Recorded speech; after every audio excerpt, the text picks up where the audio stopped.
I think that Xan is big cash money correct here. Like, I think Xan's nailing it. I really feel like a lot of the problem here is that we just grow up assuming so many of these things, like the idea of man and woman being like the two genders. It's given so much arbitrary social credence that everything else that comes about that's equally arbitrary, we try to debate it out, you know?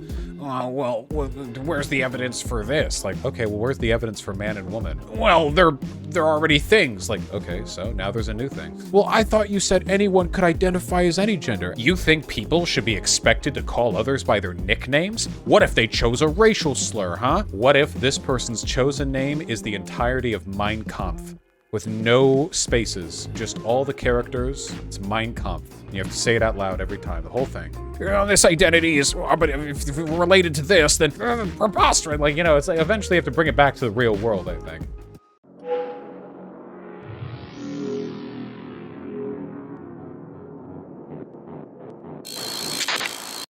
Okay, alright.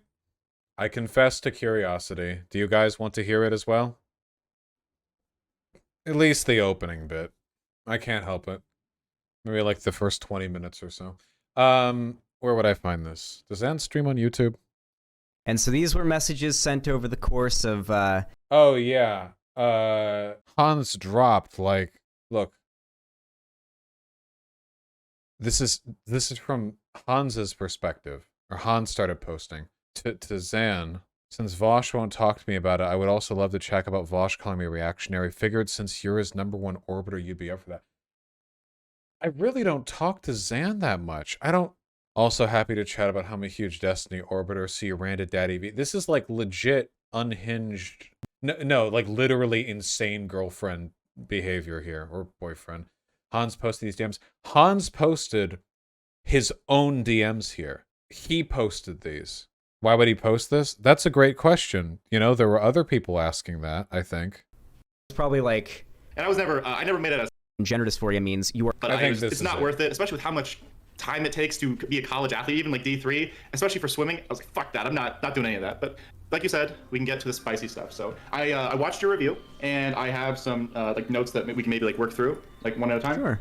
Yeah. So the first one that I just want to kind of quash is my treatment of Leftist Al, right? I completely agree with you. I was extremely rude. And if you allow me to provide some background, Leftist Al and I absolutely hate each other. We used to be good friends, but we had a massive falling out over the Prime Cat stuff. And he I'm not paying that much attention, Sherry. I'm just listening. No ever since I want nothing to do with him. He constantly is like both like tweeting at me, harassing me, harassing friends of mine, like Cherry. Cherry, you know, Cherry streamer, right? She like the CHAIRY. Yeah. Okay. Yeah, Cherry.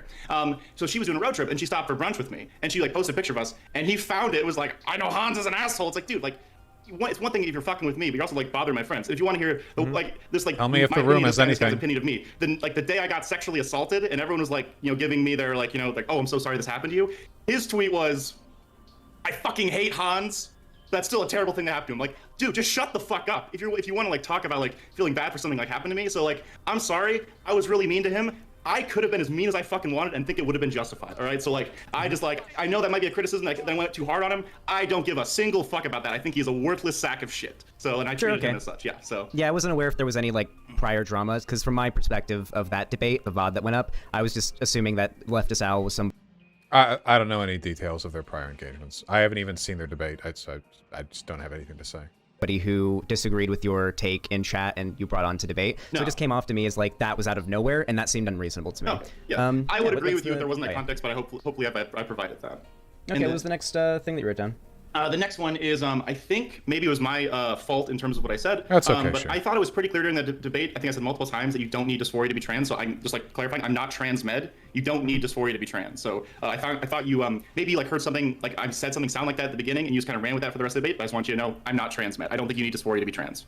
Okay, that seemed confusing to me because during the debate, Leftist Owl, I think, was making the argument that dysphoria and gender and being trans or dysphoria and your identity or gender identity don't necessarily need to be connected, I think was the argument that Leftist Owl was making. If you remember, then you can correct me. And you said just that dysphoria gender doesn't necessarily like relate to your gender. Or I think what you were arguing was that Leftist Owl's logic could lead to the position that that gender is just a choice, so someone could just choose not to have dysphoria, because they could just choose to be happy. That doesn't make any sense. With the gender they were assigned at birth, right? Yes. And that came off to me not necessarily as true scummy, but I was somewhat confused, and my mind immediately jumped to, is he trying to make like a true scummy argument? Okay, yeah, it just kind of confused me. So when I say something, when I say like being trans isn't a choice, I would say that every person has preferences, whether it's to be a man, be a woman, not be non-binary. You have some state of preference that you want to act out, and I don't think you can really consciously change those. And so when I say being trans isn't a choice, I'm saying you can't just choose to like have a different gender. So when I say like, oh, hey, if you have what I was making the argument to Al, because what I assumed from what Al was saying was, oh, if you can just choose to like be a different gender at any point in time, I would just say, hey, like just choose your gender to align with dysphoria, and then dysphoria gone. Yeah. Like, okay. And so, and if he's clear, that's not. That doesn't follow.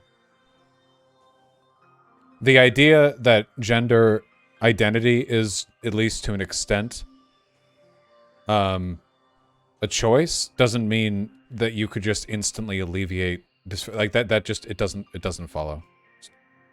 I'm having trouble following this. Well, you know, I'm just looking for the ice. Ice. Somebody said ice. I want to look for ice.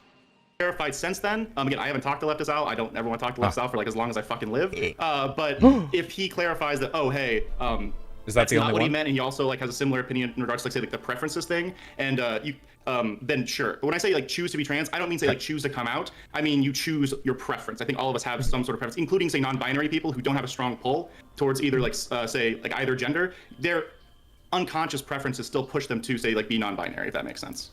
Yeah, I think if you watched my review of the debate, then you probably heard me say this, and I'm curious what your thoughts were on it. I think that the word gender dysphoria is a little bit misleading in terms of what it is, because when we use the term gender dysphoria, you would imagine gender dysphoria means you are uncomfortable with the gender you're assigned at birth, and that while that is true, generally a lot of trans people who experience dysphoria end up wanting to do something to change a lot of their physical features. Not everybody, but a lot of people do.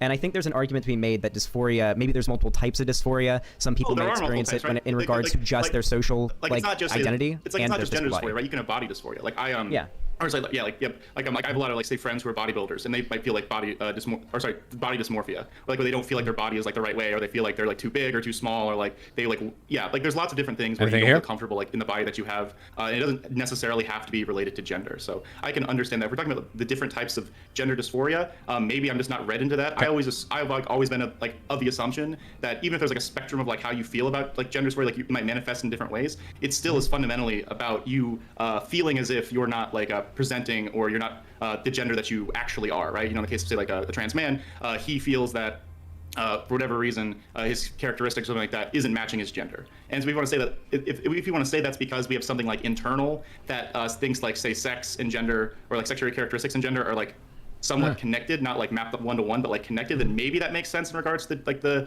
gender dysphoria thing. But that's kind of where I would go with that. If you say like some people might like experience it more aggressively versus less aggressively, some might say, oh hey, it's because like I have a dick when I feel like I shouldn't have a dick, or maybe they just like say, oh hey, like maybe I don't like feel feminine enough, right, or like look feminine enough, and like that can, or like look masculine enough, right? I'm sure like both those things would technically constitute as dysphoria. And then also like I think I already said this before, but again, not transmed, and I'm sure there's people who still very much prefer to be a different gender, right? You know, whether it's like like trans woman, trans man. The video is sped up, Wheezing. They don't necessarily have dysphoria, even if like say it makes them uncomfortable if they're like say being misgendered or right? I don't think it would be prudent to say that just trans people who don't experience dysphoria don't experience like some flavor of oppression, right? I think that's kind of ridiculous. Oh. Yeah, I'd argue anybody who kind of steps outside of the norm in that respect is probably gonna get some form of oppression.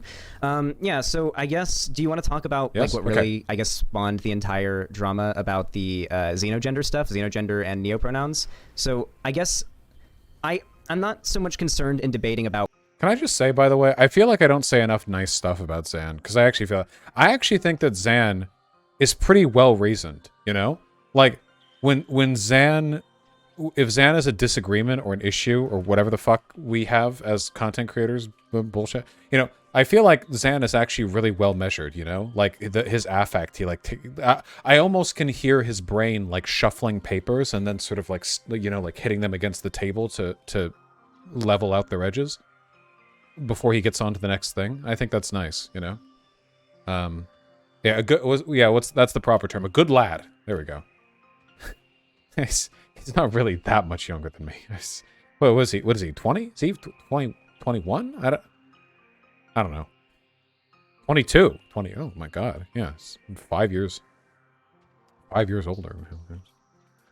Whether or not these things are valid, because I don't really think either of our opinions in the grand scheme of things really are going to matter all that much to the whole idea of whether or not society accepts these pronouns or accepts these genders or doesn't. But what I'm more so curious about, and the thing that just kind of stood out to me, and I guess just kind of left a bad taste in my mouth, was the way that you accused people who validate the identities of people who identify with xenogenders or people who use neopronouns. You said that people who validate that are using transphobic logic, or logic that, whether they realize it or not, is invalidating yes, I guess real trans people. And I can explain the explicit line of logic for that, right? So you've heard of Blanchardism, right? Where the concept that say trans women aren't actually women, they're just men who fetishize women, right? They identify with and fetishize women. And so why I called leftist Al a leftist or woke Blanchardite is because when he says, oh, you can just choose. And also the idea that in the case of the Xenogenders, you identify with something, but you are not that thing, right? So if I'm applying that kind of logic to regular trans people, and when I say that, I just mean like binary trans people, right? In this specific case, not referring to the Xenogender stuff. When someone says, oh, they just identify with X, but they're not X, in the case of say being like not a helicopter, even if you identify with heligender, right? When I heard that, I was like, okay, this feels like, again, woke Blanchardism, where you're saying, if I apply that logic to regular, like say a regular trans woman, so is she just a man who's identifying with womanhood but isn't actually a woman? Because that's like, this is like the big question that I am struggling with in regards to, again, I promise I'm not like I'm not like accepting Xenogenders just to be a dick. I have a legitimate like query where I'm kind of like, all right. Okay, so I still think he's off his fucking rocker, but I'll explain the issue with this line of thought, okay? So you can distinguish gender and sex as related concepts which refer to an identity form and a physical form, okay? So let's say a person identifies as an attack helicopter in some zany, xenogender, postmodern way, whatever, okay? Now, I think what they would be saying is that they relate to it in the identity form, but they are not adopting the physical form attributes, right? Now, I think that's pretty easy to understand, right? You know, we talked about this before with, say, otherkin or whatever. You know, it's usually there's some conceptual relation, but they're not saying they literally transmorph. Well, trans women are in the identity form women, but since gender is an identity, that's the only thing we need to be concerned with. But if you're asking whether or not trans women are assigned male at birth, the answer is yes, they are. So the answer would be, I think, parallel in both cases. Being a trans woman means that you adopt the identity form. Identity has nothing to do with the physical form. That remains unchanged. You know, you can get surgery or whatever else. But since we talk about gender purely as a construct of identity, the identity form is the thing which we're concerned about there. It's what we think of. It's what we care about. If we're talking about attack helicopter, you know, whatever, we're, again, referring to the identity form. So I don't think there's any contradiction necessarily. You know, Hans's argument is, well, if you're saying that a person who identifies as helicopter gender is metaphorically a helicopter, aren't you saying trans women are only metaphorically women? To which my answer would be, all of us are only metaphorically men, women, or other. As opposed to what? Literally? With gender? As opposed to the universal, like, mandate? Like, what alternative is there?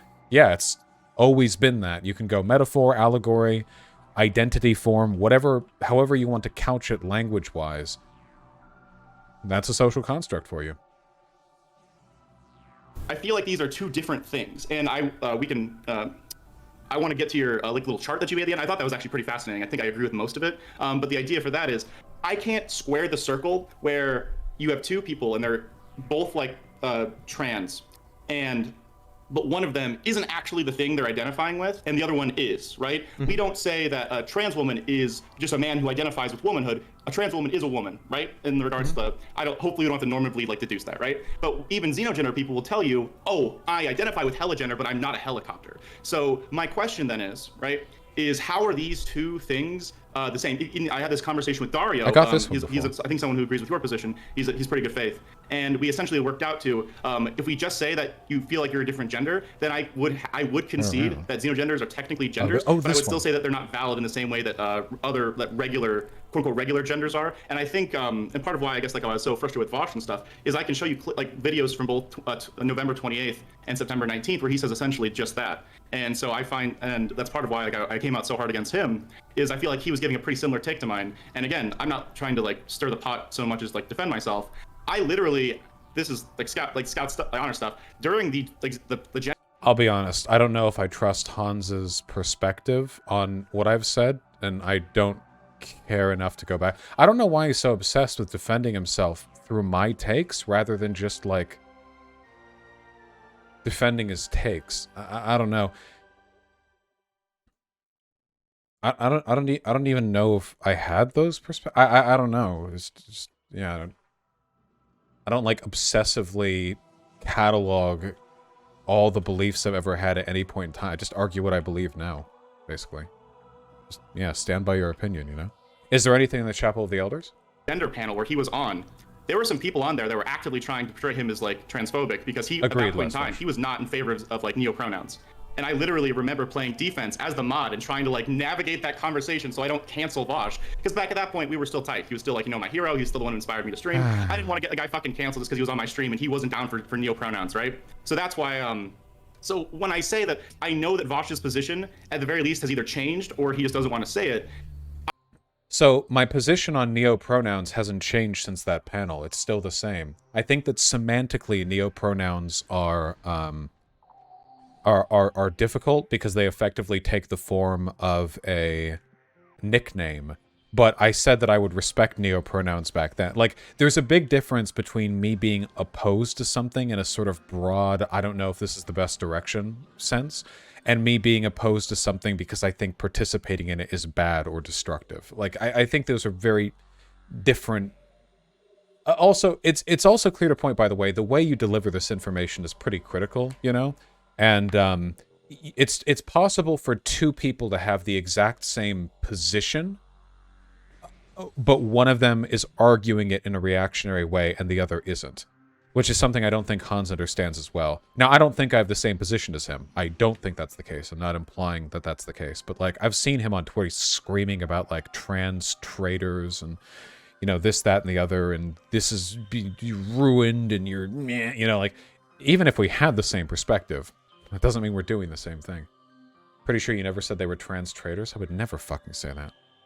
I explicitly know that because I remember playing defense for him as a moderator, like to the point where, again, like where I was a biased mod, and I've watched both those streams where he does like 20-minute diatribes for both of those things, and I can tell you that with the exception of the second VOD of November 28th, where he says, "Oh hey, I think Xenogenders are destructive for trans people. I'll respect them anyway because I don't think they're that big of a deal." I would say, as a content creator, if I think something's destructive, I would probably do my best not to reaffirm it. And he gave religion as an example, and I would say even like that's a worst example you could probably give in regards to religion. Saying if someone has a dangerous religion, and they're asking me to reaffirm it, I wouldn't do that. I might like not. I won't be. Maybe I won't scream at them every day. God's not real. God's not real. God's not real. But I'm not going to say your God is real or like your God is valid. If that makes sense. Okay, this is extremely incomparable for a number of first of all, if you know a religious person, like I'm just talking live and let live, and religion is dangerous. Xenogenders aren't dangerous, okay? This is just, I don't know, what does this come off as? White knighty? Don't worry, transes, I will not lay silent as your advocacy is destroyed by people who use neo-pronouns. I will not be silent. You're like, right? I mean, it's just a bit weird. Anyway, again, there's a pretty huge difference. My contention with Xenogenders is simply that I don't think they should be called genders. I think that you should have like Xeno identity, you know, like other identities or other types of allegorical identity connections, because I feel like gender makes a lot of semantic sense when you directly relate it to sex. But even then, like, I don't think really my main issue is that I don't want to be called a transphobe if a person calls themselves Nazi gender and wants to be called like Aryan/Aryana, or whatever for pronouns. That's it, you know? Now, I don't think that's really going to happen. It's just sort of an ideological blind spot. Yeah, application versus idea. The issue is that, like, with any concept as inherently self-contradictory as gender, any construct that isn't total abolition is going to have some weird caveats and side cases. If you have an issue with the concept of xenogenders being thought of as a gender rather than just sort of an abstract identity model, the best way to do that would be to do what I'm doing, which is to just sort of calmly state that, but then reaffirm that it's really not that big of a deal, because it's not, and still respect people's identities, you know? Like, that seems like the best, seems like the best way to go about it now, you know? And so that's like the only real distinction I have with Vaush's position. And I would argue, prescriptively, I think my position is more consistent and better because I'm actively fighting against a thing that I think is like, you know, harmful or dangerous to trans people. And he's kind of just dealing with it because he doesn't personally think it's that big of a deal. But how does it hurt trans people? In the same, again, I can't point you to a specific study, right? And I can, or like a news story, and I can concede. I just mean theoretically, I guess. Yeah, theoretically. Well, again, it's the thing where I talked about where it opens up to like woke Blanchardism, where if we say, oh, hey, they're trans in the same way that trans men and trans women are trans, then we're essentially opening the door for people to easily deduce. I would say like this is not like a reach if we like accept both of them as equally trans. Would be that they're trans women and trans men. In the case of let's just use trans men so I don't trip over my words. Trans men aren't actually men. They're just women who identify and like fetishize like the idea of a man.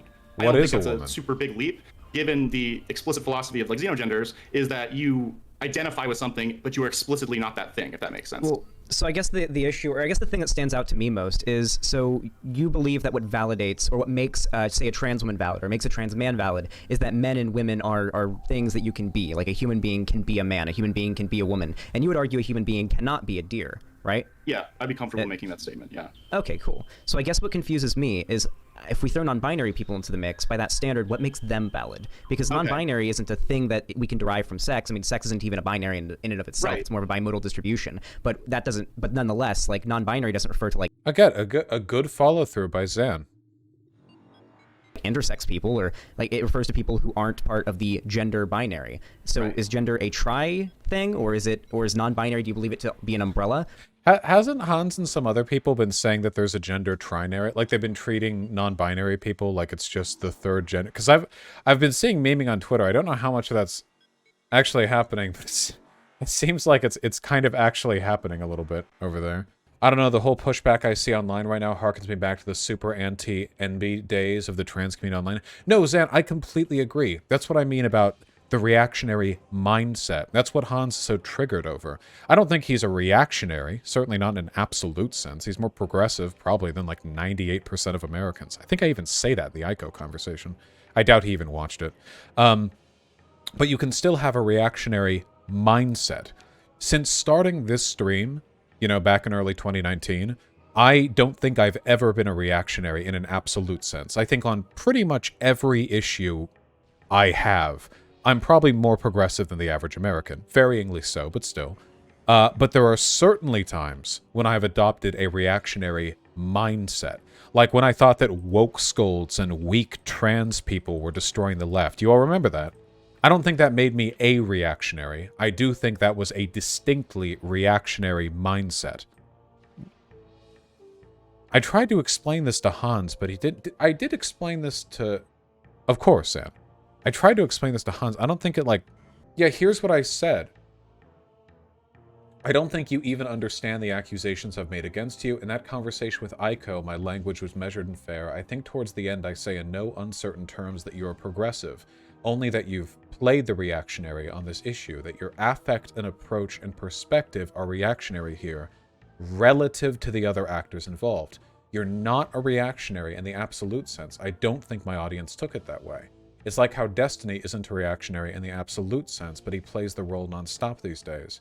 There's a difference between having socially conservative views relative to the general population and having a socially conservative mindset relative to the people you're talking with in that moment. RGR did the same thing. I've played the reactionary before. It's a thing that happens. I said that to him directly, but... And then he goes on to say a bunch of really crazy shit. It's not leaking DMs if I'm only reading my message.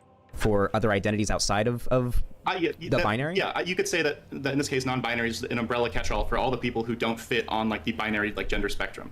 And what I would say to that, in regards to identity, I think Vaush, and I think you touched on this in your little like diagram at the end, where there's a lot of identity that isn't explicitly related to gender, right? Sure. And so for me, in the same way that there's a lot of ways to express yourself as a man, I'm sure there's a lot of ways to express yourself, as like the umbrella non-binary, and have the other aspects of your personality just not be directly tied into your gender. Because again, and I think Vaush like says this pretty well in his November 28th clip, where he essentially says there is no line that isn't arbitrary to draw. And I remember this because I had people in my chat arguing that say fairy gender was valid, but helicopter gender wasn't valid. And I was like, how the fuck do you say that fairy gender is valid, but helicopter gender is valid? And if there's no line, then that means we do have to like bite the bullet and say that we're okay with the existence of, say, Nazi gender, which I'm just not.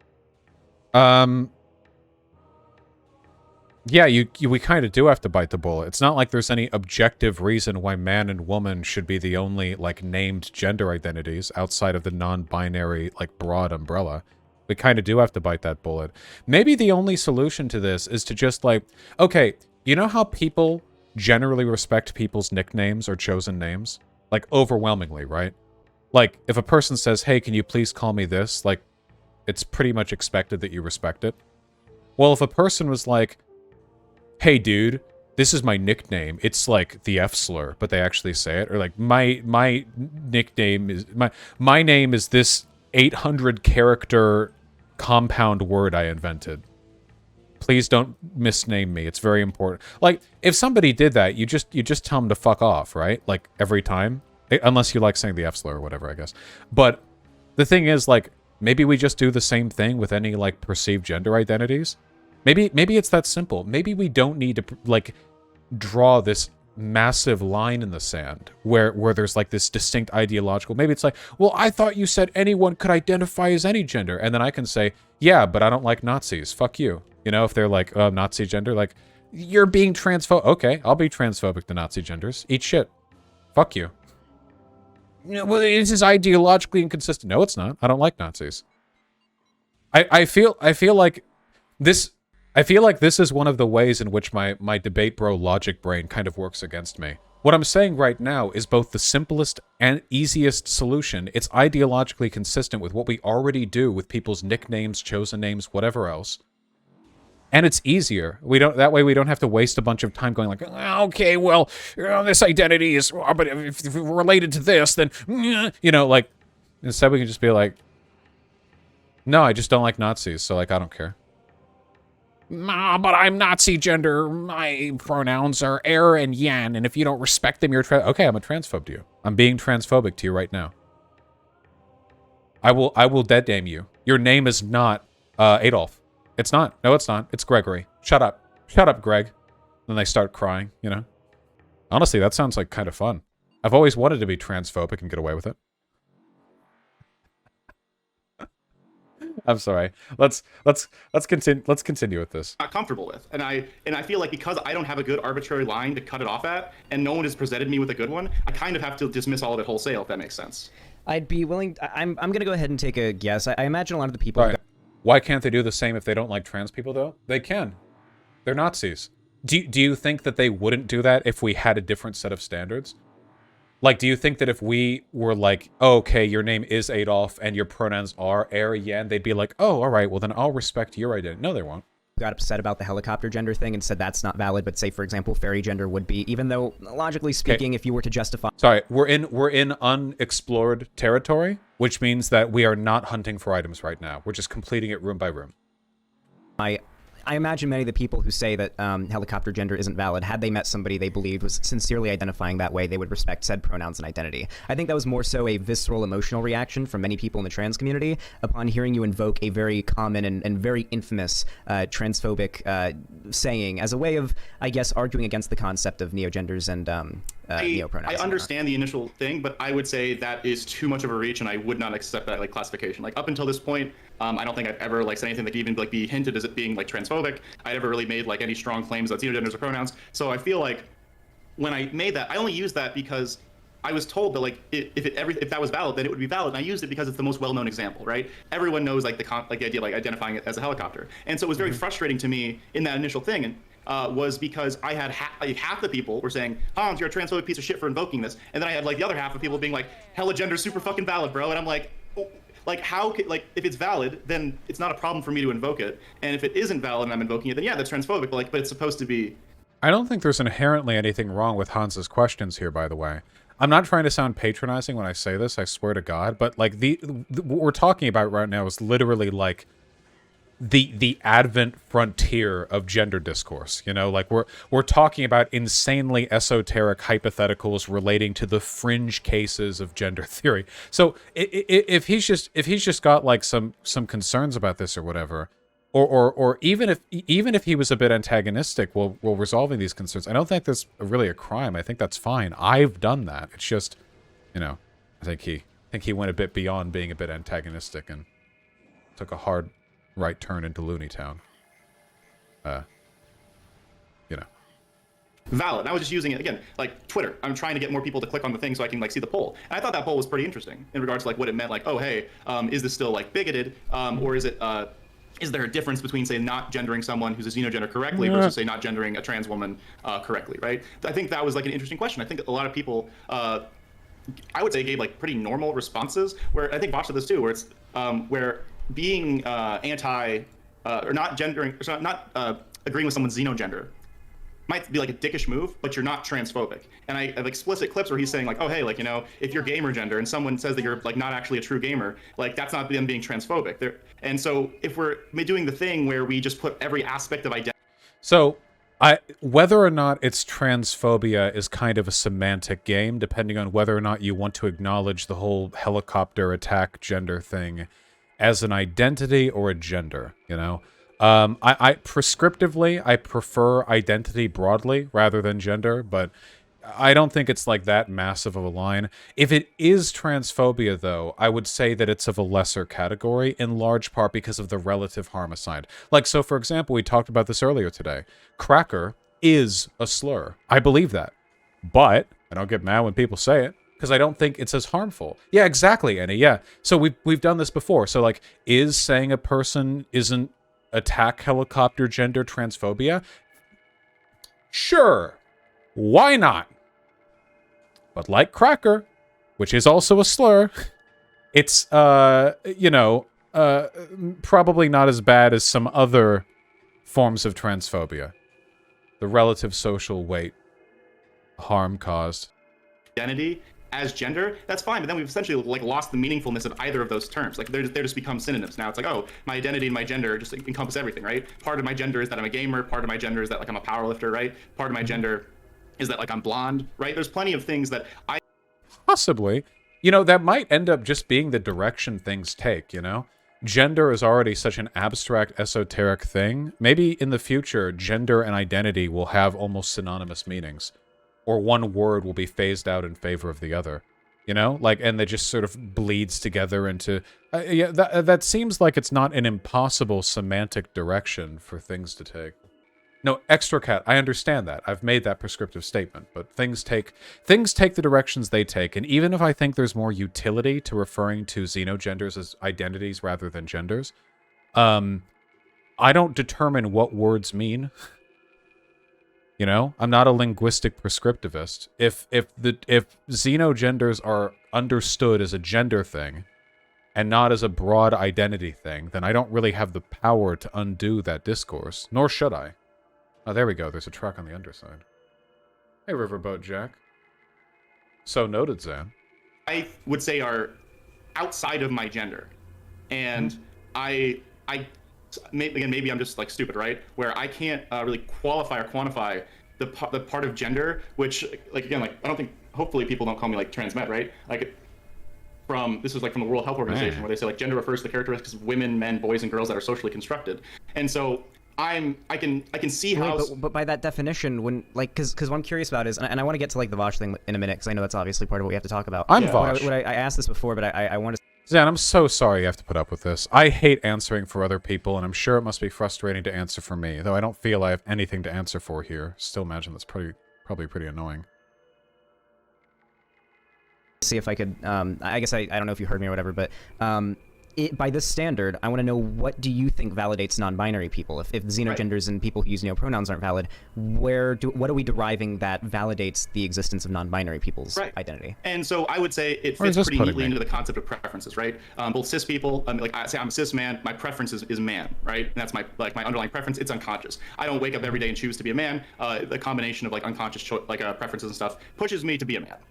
In the same way, I would say for a non-binary person, their internal preferences aren't pushing them towards, say, the existing binaries like spectrum, or sorry, like the bimodal spectrum, right? Where like you have like more feminine men, more masculine women, They don't feel like they fit in that spectrum, and so it's just a catch-all term for the people whose preferences do not exist on that spectrum. And I think it fits like calmly inside that, right? If we had, say, isn't denying someone's ID because of their stated gender transphobic, even if you don't agree it classifies the gender or not?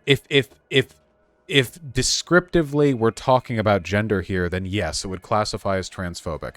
But I don't think it would be in the same vein of harm as transphobia against the broader categories of non-binary identity or binary gender identities or something to that effect, you know? Or to put it another way, you know, I think that there are different categories here, you know? I think that if there's a trans woman, okay, it's kind of shitty to exclusively refer to her as they, them, to avoid, you know, saying she, her. But I think it's much worse to use he, him. You know, you could argue both of them are exclusionary, but I think one of them is quite a bit worse for a number of reasons. And if there's a person who's like a xenogender, like they're xenogender or whatever, I think that it's maybe it's a like rude or bad to refer to them as they, them exclusively, as opposed to whatever neopronouns or identity or whatever. But I think that's quite a bit better than, you know, just like referring to them by pronouns associated with their birth sex. You know what I mean? There are always different layers and categories. And I think that as long as a person understands and validates the concept of non-binary people, that's kind of a blanket acceptance that takes away a lot of the weight of bigotry or possibly transphobia against people with xeno identities, if that makes any sense. You know, if you've done the blanket acceptance there, it feels like it feels like you've made up a lot of work on the back end. Does that make sense? Does everyone? My perspective on this has changed considerably over the past near 3 years. So, you know, I'm as I'm talking about this with you guys, I'm kind of learning as I go. But I feel like my positions now are far more defensible than they were back in the day. If the spectrum, right, was say like an oval, all opposite right? the red door. Okay. Then the non-binary could maybe either just be like a separate circle or another circle around it. Like, oh, you don't fit inside of it. And again, like quoting V here for a second, right? I'm gonna do this a lot because I've just studied his takes in particular to make sure I got my ducks in a row for this. Where he says, oh, as a gender abolitionist, which I can fuck with, right? I don't want to make a million genders. My goal, right? If I'm talking about like where I want like gender to look, I just want more people to be as comfortable as possible, expressing themselves, regardless. Like, you know, like have them like expand the expression for men, expand the expression for women, expand the expression for non-binary, right? And saying, oh, like these are my characteristics. And I think the non-binary as a classification fits that. It's right there. And I think that's why non-binary people can be valid. But it doesn't mean that a non-binary person inherently has to have a xenogender. So if that makes sense, why I'm okay with non-binary, but I'm not okay with xenogender. If that helps. Aren't people who use xenogenders kind of non-binary though? They are non-binary. They are non-binary by default, but not all non-binary people have xenogenders. If that makes sense, right? So what's the difference between someone who goes by they them pronouns and says they're non-binary and someone who goes by like its pronouns and it identifies with like an animal or an inanimate object or something? Like what validates? I got you. For what it's worth, by the way, I'm pretty sure that Doe doesn't actually believe the deer gender thing. I think that it's fucking with us a bit when it says that. Like, as I understand it, the Doe is a non-binary trans person who just quite likes deer and sort of identifies with them in an sort of an abstract sense. But I don't think. But now it has deer gender on the Twitter. You know, the Twitter bio. I think mostly because it's funny, which I suppose I do respect. Doesn't that just make its life harder? I mean, it was talking with Destiny over Twitter, the person who mocked its suicide attempt, Clearly, Doe is, you know, a glutton for unpleasant engagements. But, you know, I respect the bravado. In regards to the pronouns, I've actually come around to the concept of like it just being like a nickname, and I'm more fine with neopronouns with the explicit exception is that I'm not okay with them when they're validating Xenogenders. So if you say like, oh hey, I'm Zer and I'm not binary, what? And like the reason for why I don't like Xenogenders I've already explained, but I can do it again. But the idea is I'm fine with neopronouns. It's just a nickname, right? If someone asks me to call them something, I'm gonna try and call them that thing, right? But if I explicitly know that it's validating something that I think and Vaush agrees is like destructive to trans people. Oh, wait, stop. Don't. And Vaush agrees every time you're about to drop the worst part of your take. Stop. You keep bringing up Vaush. I don't know why you keep bringing him up. I'm hoping he'll talk to me about this because, again, I think it's extremely disingenuous to have a talk about me and slander me. And then when I ask to have a conversation, he agrees. And then when I tell him what I want to talk about, which is him slandering me, he runs away. And then the next day still posts the initial video slandering me. I think that's absolutely cowardly. And I'm hoping, by getting enough eyeballs in this, that I just bait him to actually having a conversation because I think this is absolutely fucking cowardly. And again, you seem like a nice dude. This is really Hanz. Hanz, if you wanted to talk to me, you should have just not been. I don't know what to say other than you've acted insane. I'm sorry, I can't. You're burning away my ability to find good faith interpretations of your behavior. And you'll never see, I can't say it. Like, you're not going to be convinced by that argument, you know? God, I wish I could just drop DMs. You come off so fucking unhinged. The issue, and you took this from Destiny, by the way, and this is the problem, okay? Born half a devil. The issue is, every word you've typed to me in DMs is dripping with spite. That's the issue, okay?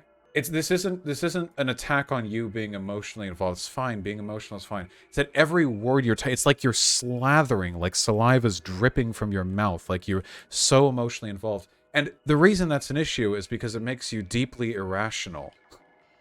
That's the thing. All D-orbiters act this way. Irrelevant did the same thing. Whenever they think they've got their teeth sunk into any discourse, they do the when they put the voice towards the back of their throat, and they do this, and you know the language dripping with contempt. I can't tell you how happy I am to have grown up to the point where I no longer feel like unmitigated spite is an acceptable way of demonstrating intellectual prowess for other people. What a fucking embarrassing tendency. Irrelevant's a huge hate watch. Yeah, I know. I attract the interest of many people. You know why I have so many hate watchers? It's the same reason Demon Mama does, because we're entertaining. Beyond everything else, all other disagreements, is because I'm entertaining. And so is she. Because whether you love me, whether you hate me, people sure seem to love watching me. And tell that from all the people talking about me. Relative to my size, nobody else even comes close in the online lefty sphere of just sheer number of people talking about me all the time. I don't even ask for it. All I have to do is breathe. And people are on me like flies. And, you know, maybe mosquitoes would be better. Because I'm ripe for engagement. They still say you think it's okay to lie, and in so doing, demonstrate they are themselves okay with lying. Why should I care? People lie about me all the time. You think it makes any difference to me whether I'm being lied about from Nazis or from what Destiny's community? You know, the illustrious DGGers, like, oh, you know, I was being lied about by all the conservatives online, and oh, look at that, now these people are as well. Same damn pattern, no problem. Yes, the DGG gender people. But like, I'm not looking for, you know, the scion of VGG. I want to talk to V about this because this is really fucking rude. So like, and I can. That's a really fucking Zan. I just want to say this is a fucked up thing to say. Like, talking to Zan, like Hanz talking to you and being like, I'm just using you. You're just a henchman. I'm getting through. First of all, like, Zan, you can confirm we don't like talk in we don't talk in DMs. We don't there's not some like weird collaborative. I mean, I like you. I'm just saying there's not some like weird behind the scenes shit. Also, like, I don't think you ape my takes. I've disagreed with stuff that you've said. A weird, rude thing to say. Respect your criticisms, but like his criticisms, I don't think that's fucking fair. And I got the receipts on his positions. Well, I'm not very familiar with the drama between you and Vaush because I haven't very much followed it at all. I've been pretty busy lately. But I mean, on Twitter if you really want, we don't have to talk about this. But I would like to explicitly say. But on Twitter and DMs and stuff, you were saying that like Vaush is my daddy, and I had to ask him for permission to debate you and stuff. And I was just doing a charity stream all day. Here's what I assumed, right? So tell me if I'm wrong. And I was raising money for a charity. No. 3D printing houses for people. So I said this yesterday, right? This was a conversation between Vaush and I started at 8, right? Yesterday. And I said, dude, I'll be real. You call me reactionary was bullshit and cringe, and you posting the VOD after refusing to talk to me was also shitty and dishonest. I'll post it I'm twice. Like, all right, like we have a conversation. He's saying he doesn't want to engage with me on this at all, which I think is extremely cowardly. And then there's like this moment, right, where we're still talking, and I message you, right, and I haven't brought you up at all, like in the conversation with V. And so I message you. I'm like, hey, you want to have a conversation about this? And you don't get back to me, assume because you're a charity stream. And then Vaush brings you up and says, Xan wants to talk to you about this. And I'm like, oh, all right, looks like Xan went to Vaush and told him about this. And if that didn't happen, like again, like I guess I'll trust you on this. And I jumped the gun on that one. But it seemed like from the contextual clues of that, like, oh, hey, I'm talking to Vaush about this, never brought up Xan. I messaged you. And then like 2.5 hours later, Vaush just randomly says something about you. And I was like, all right, I think Xan talked to Vaush about me. And like, which is fine, right? You know, y'all are friends. But then it felt weird when he said like, oh. He didn't talk to me. I saw a screenshot of a tweet Hanz gave, I think in my Discord drama posting channel, if not possibly one of the Twitter group chats that I'm in, where Hanz said like he's done talking about this, and it was like, I think somebody in the who posted it was like, lol, like this is after Xan makes the video criticizing him. So it felt like Hanz didn't want to talk to Xanderhal about it, like which would have cemented my opinion that he doesn't really care about the issue and just wants my attention, which he's basically admitted to here. So what am I looking for here? Oh, I haven't talked to him all day, and I was like, that just didn't feel right. So like, if you can clear that up for me, that'd be awesome. I hadn't talked to him at all. Probably not since I was in his like last stream chat, maybe like 2 days ago. I've been way too busy. Today I woke up at 8 a.m. and I was straight on my computer and in the voice chat for this Hightail Thank Miss charity stream. Listen, we raised $15,000 nice. plus. I had to dip out at 4 p.m. my time, which is 4, 5, 6, 7, 7 p.m. for you, I assume, if you're an EST. And so I ended up starting at 8 a.m. and we did the charity stream all day. And I ended up stopping at 4 and we managed to get to 15,000. But I think more might have gotten raised. I'm not sure if you're familiar with the game Hightail, but no, but tell me about it. What am I looking for?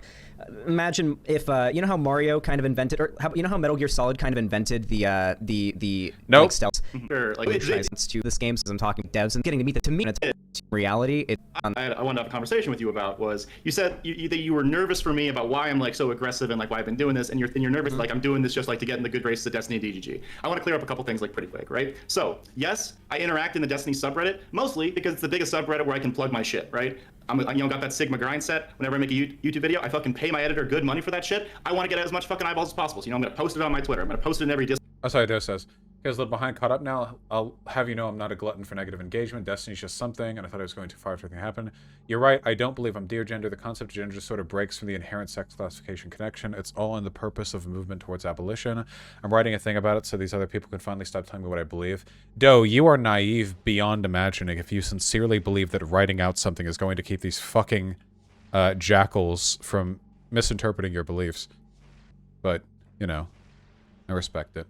Discord that allows me to post. I'm gonna post it in every subreddit that won't fucking ban me for posting my shit, right? And DGG is a subreddit where you get most of my engagement, like in regards to that sort of thing, right? So that's where that comes from. In terms of actually talking to Destiny, I think I've talked to him 5 times. Like once during the initial Prime drama where he was debating against me, and then once there was like I think it was a debate about like it was like the gal in the bar and like she was having like that panic attack because she saw like a dude like triggered an episode, and I debated him on that. And so 2 adversarial debates, and then okay, wait, a couple things. First of all, I'm not sure what to do when my primary concern with Hanz is that a ton of his behavior is just explained by trying to bait drama from DGG, and he's like, oh yeah, by the way, I'm doing that exactly. Yeah, it's kind of my main, it's kind of my main thing. It works. Yeah, so I'm not sure what to say. I mean, I guess I appreciate the honesty. Also, I don't think being called an orbiter really has anything to do with how much you've talked to the person. An orbiter is just somebody who's kind of in the community and tries to like share portions of the community by relating content to the book. Like there are orbiters to me who I've never talked to, probably, right? But Bad Empanada. I've never had a conversation with Bad Empanada on stream, but he's absolutely an orbiter of mine, albeit in a negative sense. I think we did like 2 different panels together, and those are like all my on-stream interactions with him. I would say my behind-the-scenes interactions with him have been really positive. Like he's normally pretty chill in DMs. He gets back to me like relatively quickly. We know like sometimes like I'll send like videos or tweets of me like doing my lifts because like he's been getting into lifting, and we had like a pretty cool conversation about lifting on stream once. That was like the right after our initial debate nice. About the bar victim check. And so so I talk to him about that sometimes. But I guess like why I was comfortable calling you like a Vaush orbiter. I was like, if people are gonna like slander me as like doing everything I do for DGG and all this sort of stuff, like I'm ready to put it all on the table. Like all my fucking interactions with D are like 5, and then like we have a little bit of like DMs. Like I think the last time I DM'd him was just for the like full disclosure stuff, right? Let me see. I don't the think last this time is I DM'd him was I sent him. This was on the 6th. I sent him a picture of me getting my squat PR. I had 4 of 5, which is 4 plates for 3. So that was a big fucking deal for me. And then before that, the last time I DM'd him was on the 28th. And so I maybe would send him a message like once every like. Going to the adoring recollection of all of his engagements is not doing anything to dissuade me from my previously held opinions on this subject. Hold on, I'm just checking. How often does Xan even like post videos with my name in it? I guess a moderate amount? Feels like proportional. Over the past few years, we've got maybe a dozen. What do we have? We have Vaush gets okay. So this one's the Professor Flowers one. Calling out my food takes. Okay, it's fine. This one Xan was talking to me directly, so that doesn't feel like it counts. I think. Me talking to Charlie Kirk, the RGR thing. Was this a stream? No, okay, everyone reacted to this. This was just us playing games together. This was responding to another person's accusation. I remember this article. John Tron relating to me. Yeah, I don't know. It feels like a lot of the stuff here just relates to things that a lot of people talked about. I don't know. Seems fine. I really do like the... What motivated moving away from the old drawing to the new drawing? You know? I will admit that the old one is a little intimidating. Just felt like switching things up. Yeah, this one's quite, I think, quite bracing, you know. And this looks more like a drama React Sona type thing. But you've leaned into the drama community, haven't you? Yeah, this one has more personality, which I think is better for the purposes of for the purposes of what we're talking about. I'm just impressed by how intimidating this one looks. Do you think I should get a drawn me that my editors can throw in from time to time? You know, like I could just just like a pose. I would need to be like really muscular, you know, like it's kind of a joke because I used to draw myself so beefy for the old videos, you know. So, sure. so like, I just feel like it's disingenuous that a lot of people, and maybe you're in this category, maybe you're not. If you want to correct this now, that's fine. But I have seen some stuff about you calling me like an orbiter, and I was like, if he's been calling me an orbiter, I feel like you got a lot more history with Vaush than I got with Destiny. If that makes sense. I thought that was fair. But I think it's not about history. How long have you been doing how long have you been watching the lefty streaming space? Oh, is there anything else in this room? In here? Vaush was my favorite streamer of 2020. Again, like he was like my inspiration for streaming. I think I watched every single one of his VODs. Or not VODs, videos that he posted to his YouTube channel in the year of our Lord 2020. That was like banger fucking content. I would I'd go to the gym, I would go to my job at school, then I'd go to school, and I'd come back. I would watch that, make dinner, do homework, go to sleep. I would watch Vaush every single day. I started watching Destiny probably about towards the last quarter of 2020. So not last quarter of 2020. Beginning of 2020. Wait, fuck. No, okay, so I watched Vaush in 2019 onward, and then I saw a lot of Destiny stuff in, I think, the middle of 2020. And I never watched him as much. Vaush was always like my main thing. And then I started doing content creation. I originally started as a book review channel. I'm a big reader, actually. I know I look like a big dumb guy, but actually I'm pretty well read. And I would do like a nonfiction book review every week. And I did that, but then I found it was just a lot of time, and I had recently graduated and started doing my new office job, and I was trying really hard to get promoted and stuff. So I was really grinding. I just didn't have enough time to devote to making a video every week, right? So I'd take like 30 hours of work because I had to read the book, I write the script, shoot the video more. So I said Twitch, stream it. I didn't sub that was nothing. That was nothing against you. I literally did not have time. I in college I was so fucking busy that I had to start watching YouTube videos at 3 times. Still pretty. Like there were some unfair right around the Demon Mama debate, right? I barely ever talk with Destiny. Enough for me. All right, I'll get you next year, dude. But right now, that's fucking boss of shit. I love that stuff. And so I remember posting it to VGG and EGG, and I got a lot more traction in VGG, so I made a meme like, man, one of these subreddits cares about living your values, the other one doesn't. VGG didn't take that too kindly, so I poked the bull a little bit, and you have started saying, oh, Hanz is getting in good with DGG.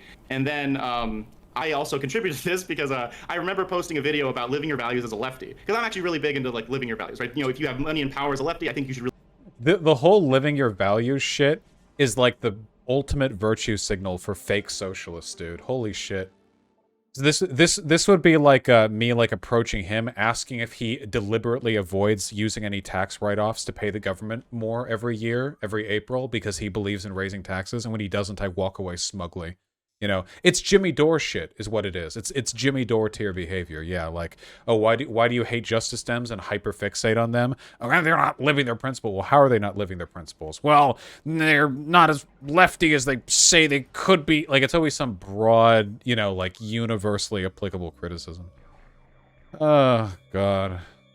Really be using that, right? One of my biggest things I'm happy to have been wrong about is when Hassan donated like the hundreds of thousands of dollars like to the labor ship, like with his line. Dude, that was fucking awesome. I walked back that shit so fast. I was like, fuck yeah, this is enough for me. All right, I'll get you next year, dude. But like right now, that's fucking boss shit. I love that stuff. Okay. And so I remember posting it to VGG and EGG, and I got a lot more traction in VGG, so I made a meme like, man, one of these subreddits cares about living your values, the other one doesn't. VGG didn't take that too kindly, so I poked the bull a little bit. And then during the initial Demon Mama conversation, people said that I was rude afterwards, right? Well, it's all right. It's just been a while. It's oh yeah, sorry. I didn't mean to monologue at you. Like, I got like you asked for like the arc, and I'm like, I didn't know what you wanted to hear. I didn't know there was that much to it. I guess I got the whole thing. Like, I guess like the only reason I was like, I'm gonna be honest, like my biggest concern when it comes to the entire Xenogenders and neopronouns debate is that every time I see discourse of this sort, discourse that's meant to discuss whether or not a certain group is valid, over it. It almost always historically has led to really weird places, right? Where at a certain point, it almost seems like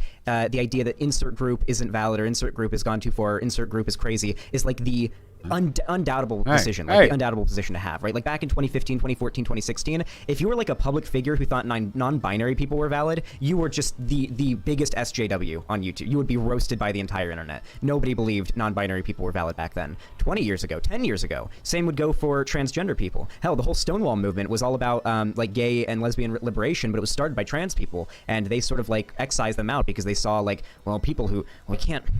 Well, okay, the trans people are going to make us gays look bad, and so they kind of excised them from their civil rights movement. And then the trans movement came, and it feels like they started to excise non-binary people from their movement because they felt like that was too hard for normies to swallow. And now it seems like normies have finally swallowed the non-binary pill, generally in online spaces that are marginally left-wing. And now it feels like now we're on with like the Xenogender There's a lot of thing. guys I'm still working on getting them to like do regular. Like it was unironically the funniest thing. Sure. I was right after I had like the Xeno debate with Al, like the next day, I went out with some guys. And or that weekend, it was like a couple days afterwards, and I like had to go to the Met. Like I was like, guys, trans people valid, because they were like two Southern boys, like we were all working in the same office, and so it's like I know what you mean. Not everyone's there yet, but I understand like your idea, like historically, right? The problem is though, because that worries me, because it's like this pattern that is repeated throughout history, where it's like, okay, well this group is valid now, but this other group that's like way too far, we can't let them be around. They make us look too bad. That feels like it's been a repeated practice over time. And hell, I'd argue that in 2014, if you gave me all the data there was to validate the identity of non-binary people and put me in a debate with Sargon, I don't think I'd have enough of a strong ground to stand on with that time's evidence to prove that non-binary people are valid in a scientific view. Just like now, there's not a lot of scientific evidence that would suggest that xenogenders are valid. And I think that this is one of those situations where I think anybody commenting on the issue, including myself, I talk about this type of thing completely theoretically speaking. I've never really... I actually made a comment about that. I was like, Zan says... this is like gatekeeping and we're not all educated, so we should be talking about it. And I was like, why are you reviewing it? I mean, it feels like this is probably something that's... I would feel embarrassed if like 10 years from now it came out that there's just as much evidence to support xenogenders in our philosophical and psychological framework. Like if studies ended up coming out proving... Okay, so one thing. First of all, I think that Zan is big cash money correct here. I think Zan's nailing it. I will say though that like non-binary acceptance wasn't moved by like academic papers and scientific, you know, research. It's moved essentially by ideology and general acceptance. See, if xenogenders become well accepted enough that the use of terms associated with them becomes accepted in like mainstream speech, then they will be as valid categorically as non-binary people are today. At the end of the day, we're really just talking about arbitrary linguistic categories being used to describe, I wouldn't say arbitrary, but extremely variable and subjective personal identities. This isn't, it's not really in the advent of science. It's really just in the advent of who are and are not we willing to accept. I think the data affirming sex and gender are the same thing as what move many people on the issue. Oh, yeah, sure, Zan. No, I agree. Well, the sex-gender divide is descriptively true. Those words mean different things. And likewise, scientific evidence on how, sex is a, is a spectrum and so on, it's stuff like that. I think at the end of the day, though, especially if we're talking like non-binary xenogender, we're moving purely into the realm of sociology, of identity, philosophy, so on. But there is valuable scientific information to sort of unearth here, I think. Metroid Quarantine. I bet this room won't suck.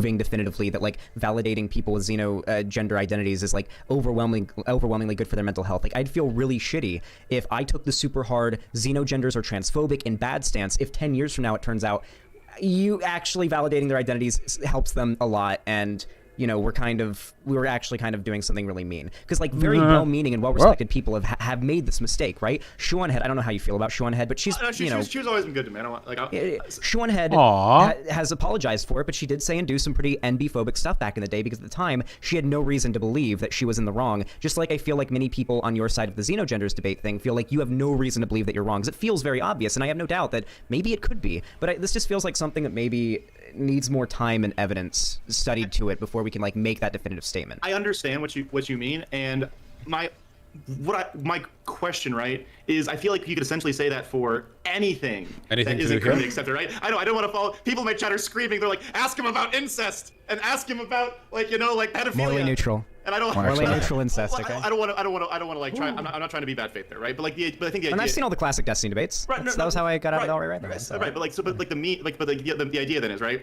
how can we know that like what's the right like platform? Because like under your ideology or under like that like your statement, I think it'd be a pretty big slam dunk to be like, all right, what about transracialism? Like, what do you? Because we say like, oh, it's not obvious now, but like maybe. You guys remember my talk on this with Kalinsky? Oh! I actually managed to freeze it right in time. In the future, because there are people who are like artificially darkening their skin and like getting implants. Wait, Hanz, can I show you an article really quick? Go for it. Before you use this example, I just really quickly want to show you an article because it's pretty dope. It's actually pretty cool. Is it about? Is it people saying transracialism will never be valid, or is it like, okay, I'm like on the edge of my seat? What's this? No, it's not necessarily relating to transracialism, but it is referring to, I think, the degree to which our understanding of race even is very, very strenuous and maybe a little bit more arbitrary than many people realize. Do you mind if I message this to you on Twitter DMs, because I have Discord open to the thing. Yeah, so I'm just gonna DM it to you here. So here's this article. I just want you to get a look at this article, and I just want to hear your reaction to the title and the thumbnail and everything to it, and then I'll add the additional context. So, if science shows all identity forms impact our brain the same way, would you say they're all equally valid in a gender sense? Well, no, because if it's just about identity, then you really could make the argument that making fun of a person for being bad at video games would be the same as calling a trans woman he, him. If they were gamer gender or gamer identity or whatever. I think regardless of whatever categories you put these social trespasses into, you have to be there has to be some kind of meaningful categorization. Or there has to be a distinction in terms of perceived harm, because I don't want every single instance of, quote, invalidating a person's identity to be treated the same way a person should be treated if they call a trans woman a man or whatever. Look, I don't want to plead. We're already at the breaking edge. Let's not fall off the cliff. We'll build the bridge as we do. True, Kanye. So what do you think of that? Miriam Zinter was outside her house gardening when a comment by a neighbor brought her lovely day to a screeching halt. Quote, "Why do you have a Black Lives Matter sign on your front lawn when all those people do is kill each other?" End quote, her neighbor asked. "I'm black, but look white. Here are the horrible things white people feel safe to say around us." Oh, so, I saw that. again, it's a hilarious fucking banger meme. But, wait, Hans. I'm asking. Wait, do you think that she's black? Like the do you think that woman's black? I mean, it's entirely possible to like she's like interracial and just like happens like it's expressing like a certain way. Like yeah, well, that's what it is. I did this with all my friends. I sent them the article and then added the extra image just because I want to see the reaction. But yeah, that's a picture of her biological parents on their wedding day. Yeah. Both her parents are mixed race, but very obviously black. But just like how if you have a grandparent who had blonde hair, but both your parents have brown hair, you could still have blonde hair anyway. She happened to end up with wavy hair and light skin, even though both her parents are black. And she goes on in that article to also talk about the type of racial discrimination that her family faced in the time where when she was growing up and everything. And I just want to bring that up in particular because stories like that start to make me think maybe our conceptions of race really aren't as rigid and well-defined as we think they are. So ideologically, I can completely understand that. Practically, no. It's in the same way. I'm like, if I would say like, I go back and forth on like whether like gender should be abolished or whether we should just make people be as comfortable as possible, like with like more like broad like all-encompassing genders, right? But I'm sorry. I get that, but like it won't, never would, and doesn't, Vaush, because the fuck Nazis stand before. Nobody's going to call you transphobic for denying Nazi gender because anyone who would. No. Well, I'm not talking about the gender thing. I'm only arguing against the idea that all forms of broaching identity should be treated equally. That's the only thing I'm arguing. That not like descriptively this will happen. Only prescriptively, it should not be the case that all types of identities are respected with the same, because if that's the case, like, was a person's identity is like a food lover, like if I think of myself as a person who likes good food and people are like, well, actually your food takes her shit, like, is that the same as like dead naming? I don't think that's ever going to happen. I think at this point we're pontificating past the edge of reasonable, but you know what, honest to God, have people not killed themselves because they wanted to be a musician, but people kept telling them they couldn't play the violin? Have people not taken their own life because they desired so much to be a thing utterly unrelated to their gender, but they were denied that recognition? Also, one second, my chat's begging for me to put it in chat. All right, you fucking goblins, enjoy the racialism article, but specific. But the idea for that, oh fuck, I lost my place. What was it?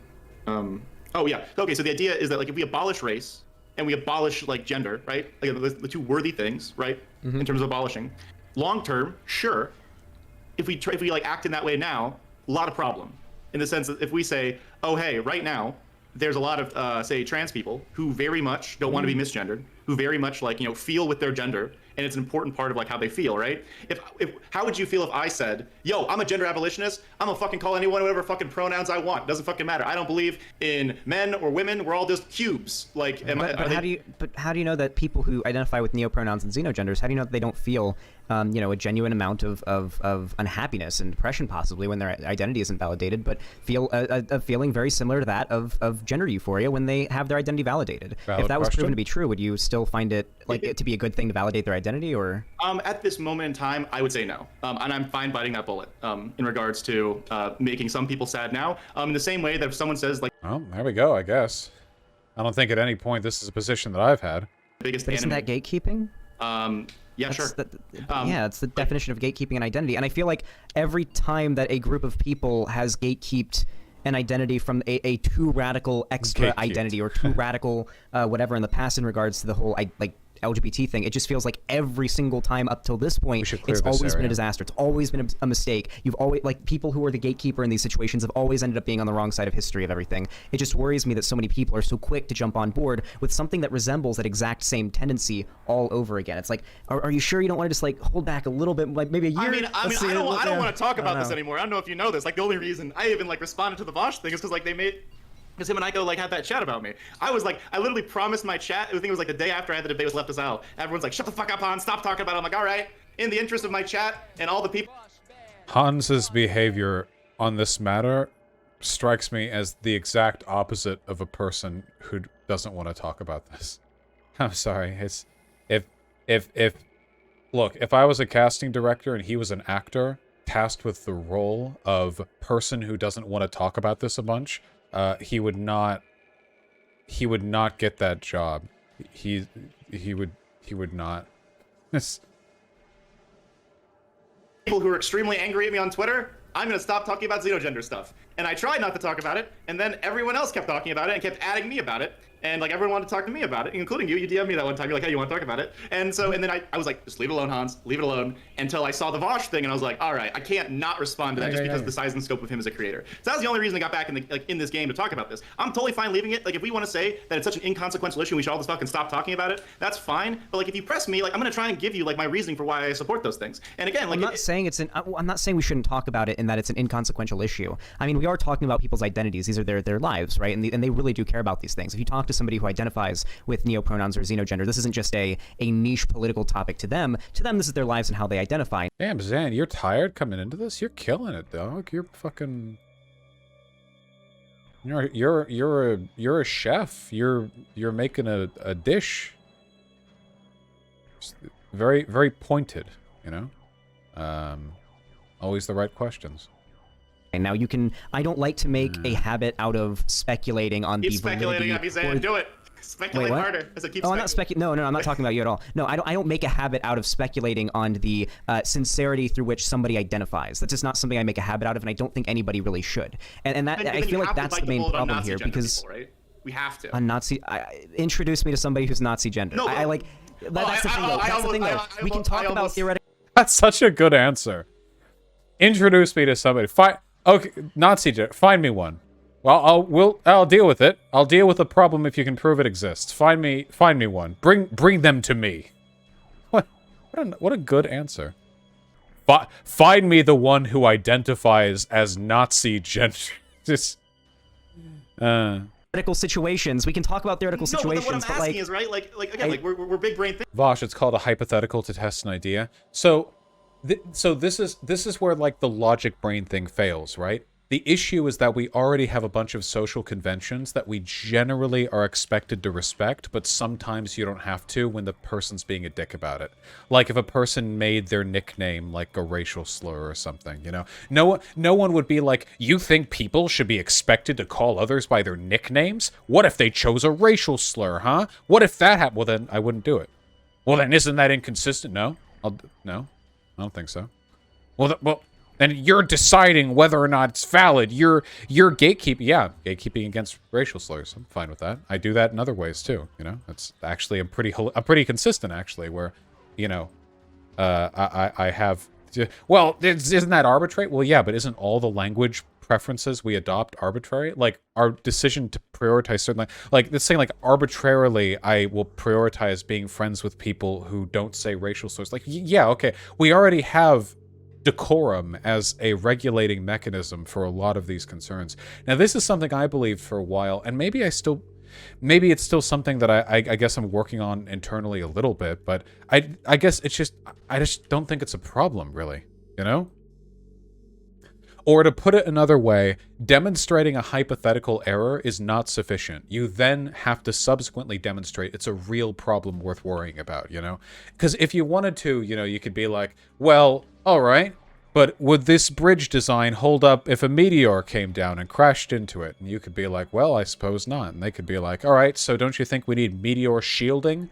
Don't you think we need to construct meteor shielding all around the top of the bridge so in case a meteor hits it, it'll survive? And no, actually, I don't.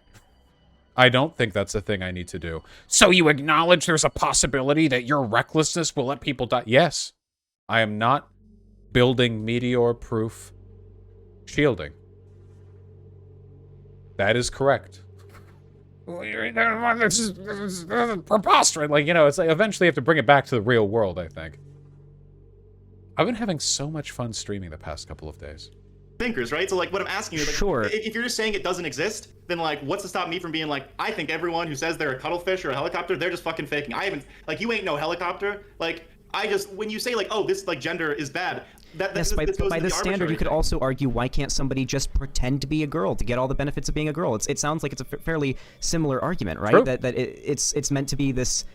Are you implying it's meant to be grabbing attention? Why do you think people identify with xenogenders? I actually did not say, this is actually a really fun quote from V again. I'm sorry for bringing him up, but in this attempt. Okay, guys, I don't think it's that weird when chat does it because it's kind of a meme, but saying out loud V instead of Vaush over and over really comes off as like really strange to me. You know, it's really, really, really weird. I guess he's not saying Pepe la vie. I mean, that would be even weirder, but you say D instead of Destiny. I think I do it sometimes when chat's doing it. I would never... If I was having a direct convo with someone and I brought Destiny up 60 times, I would not be saying D over and over again, you know? I think there's a difference between a wink and a nod, Pepe la D, and, like, actually just by default referring to a person that way. It's very weird. September 19th thing. I have this clip pulled up if you want to see it. He explicitly says, I think a lot of people use Xenogenders just to feel special about their communities I don't care online. about what Vaush said. I'm not Vaush. I know. I just like, but like, I don't think I would push that. Wait. Why does he keep bringing up my takes? Hold on. Bringing him up. But in the September 19th thing, I have this clip pulled up if you want to see it. He explicitly says, I think a lot of people use Xenogenders just to feel special about their communities online. I don't care about what Vaush said. Yeah, and? Well, people will adopt esoteric and new identity forms as a way of distinguishing themselves and... you know, accruing in-group capital. I mean, I'm pretty sure that's a thing for, like, everything. I mean, you can argue that I phrased it in kind of a demeaning or mean way, but thankfully I'm transphobic, so that's not really a big deal for me. I know. I just like, but like, I don't think I would push that far. But what I'm saying is, it seems extremely arbitrary. Wait, can I tell the Vaush story? So that anything it feels one second. Or processing? But it's like, so the idea is, right? For the Nazi gender thing, it feels extremely arbitrary that we're not okay with that. Because like, in terms of the Xenogender people, right? The only Xenogender person that I have met is a cuttlefish, right? Like, they say they're a cuttlefish. No other, I have not met any other Xenogenders. So does that, like, under your logic, that means like none of the other genders exist, or none of the other Xenogenders exist. So like, if I'm trying to be consistent in terms of like, the framework, I need to have a worldview, and like in your case, where like I can accept the cuttlefish gender, but I will reject the Nazi gender. And I honestly, like, you know, like, I shit talk her a lot, but I honestly fucking respect Emma for saying this. She just bit the fucking bullet, and she said, oh yeah, fucking Nazi genders, that's fine. Like, because I feel like you can't draw an arbitrary line. Because like, where do we draw that arbitrary line of like what Xenogenders are valid? Because that's also gatekeeping, right? Because like, you know, like first we said cuttlefish and stars are all right, but like Nazis and helicopters are out. That feels weird, right? So I Didn't we do this with the super straight discourse? If you want to say super straight is a sexuality, I think it meets the criteria of a sexuality. I just don't give a fuck because I think it's bigoted. That's my criteria. You're being super straightphobic. Yeah, I am. And what's about to happen to you is a hate crime. Redacted. it's right? I mean, you don't have to... That's consistent. I really feel like a lot of the problem here is that we just grow up assuming so many of these things, like the idea of man and woman being like the two genders. Like, it's given so much arbitrary social credence that everything else that comes about that's equally arbitrary, we try to debate it out, you know? Oh, well, where's the evidence for this? Like, okay, well, where's the evidence for man and woman? Well, they're already things. Like, okay, so now there's a new thing. That's, like, yeah, it's... Now there are new things. Welcome to the future. I reject all of it as opposed to like, trying to draw an arbitrary line. Are you asking me whether or not I would think Nazi gender would be valid, or are you asking me whether or not if we knew that person was sincerely identifying that way and it genuinely made them feel better, if I would see that as valid? Both. If you want to answer both questions. That's sure. fine. So if I met somebody on the internet who said they identified with Nazi gender, practically speaking, most likely the way that conversation would go is I'd immediately assume that they are just a neo-Nazi troll and probably block them in one day. You can't know that. Why would you invalidate their identity? Even if they are a Nazi, that's their legitimate like feeling, right? Like. Well, no. In this case, the scenario I'm describing that's made up is the one in which I would assume that it was a Nazi doing that because it's usually. But what if they're a trans Nazi who's like so, or a non-binary Nazi who's so into being a Nazi that it's part of their gender? Then be transphobic. You'd have to find if somebody comes to me that says that their gender is part of being a Nazi, and there's some amount of mental distress that is caused to them by not having their gender validated, then I'm obviously going to validate their gender just like that of any trans person, in my view, because I'm not in the business of gatekeeping this type of thing. But practically speaking, like actual real life me in an actual situation like this, where I'm going to assume, okay, this is a conservative just trolling online. But if I was able to truly know, then you know. I'll be real. I have not yet been a helicopter. I think just bite the bullet. I'm Nazi phobic, you know? Oh, you're Nazi gender? Oh, I'm not transphobic. I am Nazi phobic though, so that's gonna hurt you a bit, you know. Well, my dysphoria, I don't care. Don't be a Nazi. Imagine like somehow they like get a print reading it or something. Here's scientific evidence showing that you're causing harm to me equal to when you misgender a binary trans woman when you don't refer to me by my Nazi gender identity and pronouns. Okay. And that's the one time you guys get to make the 40% meme. The other direction. Ha! The progressive 40% meme. It's the fucking vindictive shit-posting lefties posting, like, you know, new research shows that, like, 78% of Nazi gender people have attempted suicide, and they're, like, posting it and, like, laughing or whatever. That's the future of discourse right there. Right there.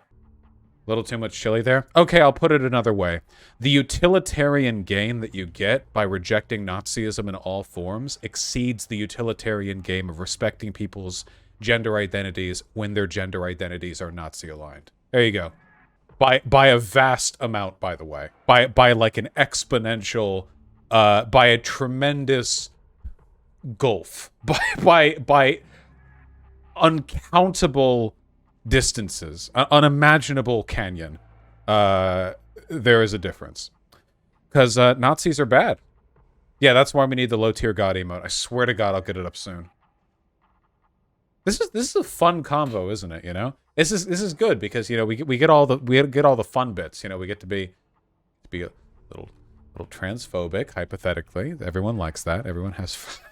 I'm making life really hard for myself with the clips today. God damn it. Dude, Zan, you've never been bad at debates, okay? I genuinely think that the whole Zan bad at debates thing was just from the one bit where Lauren Southern asked you to say white rights, which, you know, admit wasn't exactly a W on your part. But, like, apart from that, I feel like that's where the thing comes from. It's like that one thing, you know?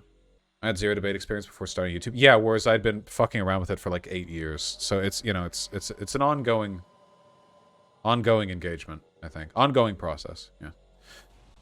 Person. And so, like, neither have I. I've only ever met one xenogender identifying person in my life, right, and that is dope. And so, okay, so then my question, right, is either we're like very easily, readily, like, available to say, like, oh, hey, dismiss the Nazi gender stuff. Okay, like, what's to stop me from saying, oh, hey, you're just like a bad faith, like, little shithead 14-year-old who's trying to, like, be like special online. Why should I, like, accept your validity as a helicopter, right? I feel like those arguments, again, like, I understand that I'm using the extreme, like, Nazi example, like specifically to push the boundaries of this, but I legitimately can't contemplate a spot where it doesn't work, right? Mm-hmm. Where, like, because anything that you said about the Nazi gender, like, oh, they're being bad faith, I don't actually believe them, maybe they're trolling me. I'll be fucking real, dude. Like, I think if someone unironically comes up to me and they're like, I'm a Lakers fan gender, I'll be like, I don't fucking believe you.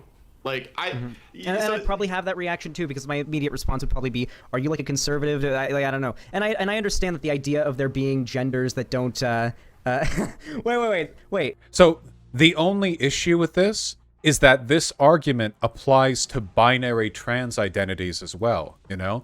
Because conservatives, Lauren Southern legally identified as a male in some country or another, you know? Steven Crowder will be like, oh, I'm she, her, and then go to, like, a Planet Fitness to, like, fart on people's faces and, like, take shits in the issue is, like, if you accept the idea that gender is purely an identity-based thing, which you kind of have to, or you're a transmet at best, when you insofar as, like, you know, your identity is what counts, at least, once you accept that, you open yourself up to bad faith behavior from conservatives no matter what. Like, it's like, oh, a conservative says they're cuttlefish gender, are they trolling or not? Well, okay, they could just say they're a woman when they're presenting, at least, as a cis man.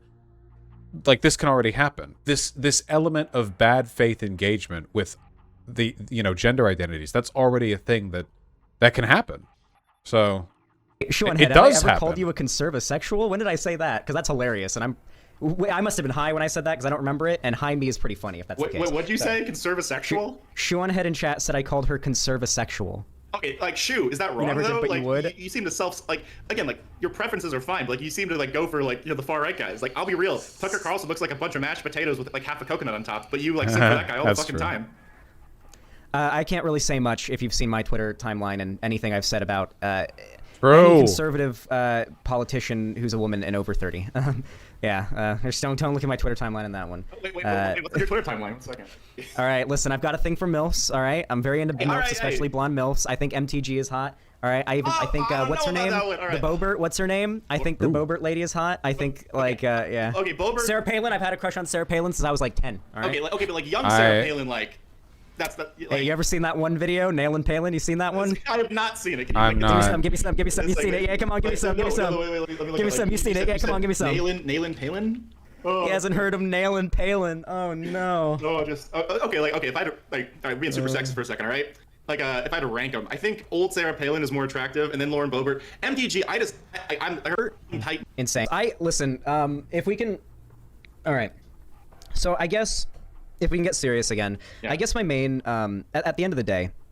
At the end of the day.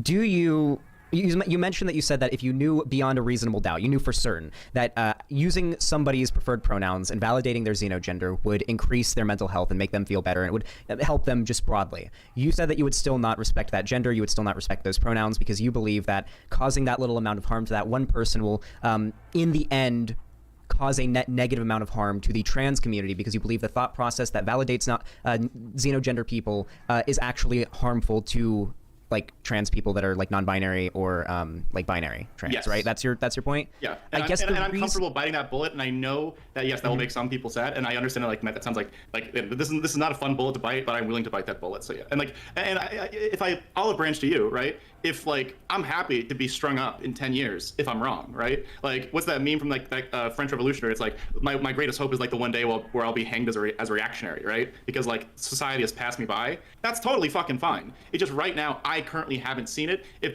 there's like if there's like maybe people haven't linked me them, right? Like is there not like other studies about like xenogenders like maybe either like experiencing like extreme levels of sadness or oppression or like as opposed to like say like just being mean to somebody on Twitter, right? Like because again, like I would say that not validating someone's xenogender is not transphobic in the same way that like is like misgendering, say, a trans man or like a trans woman or like a non-binary person who isn't like a xenogender.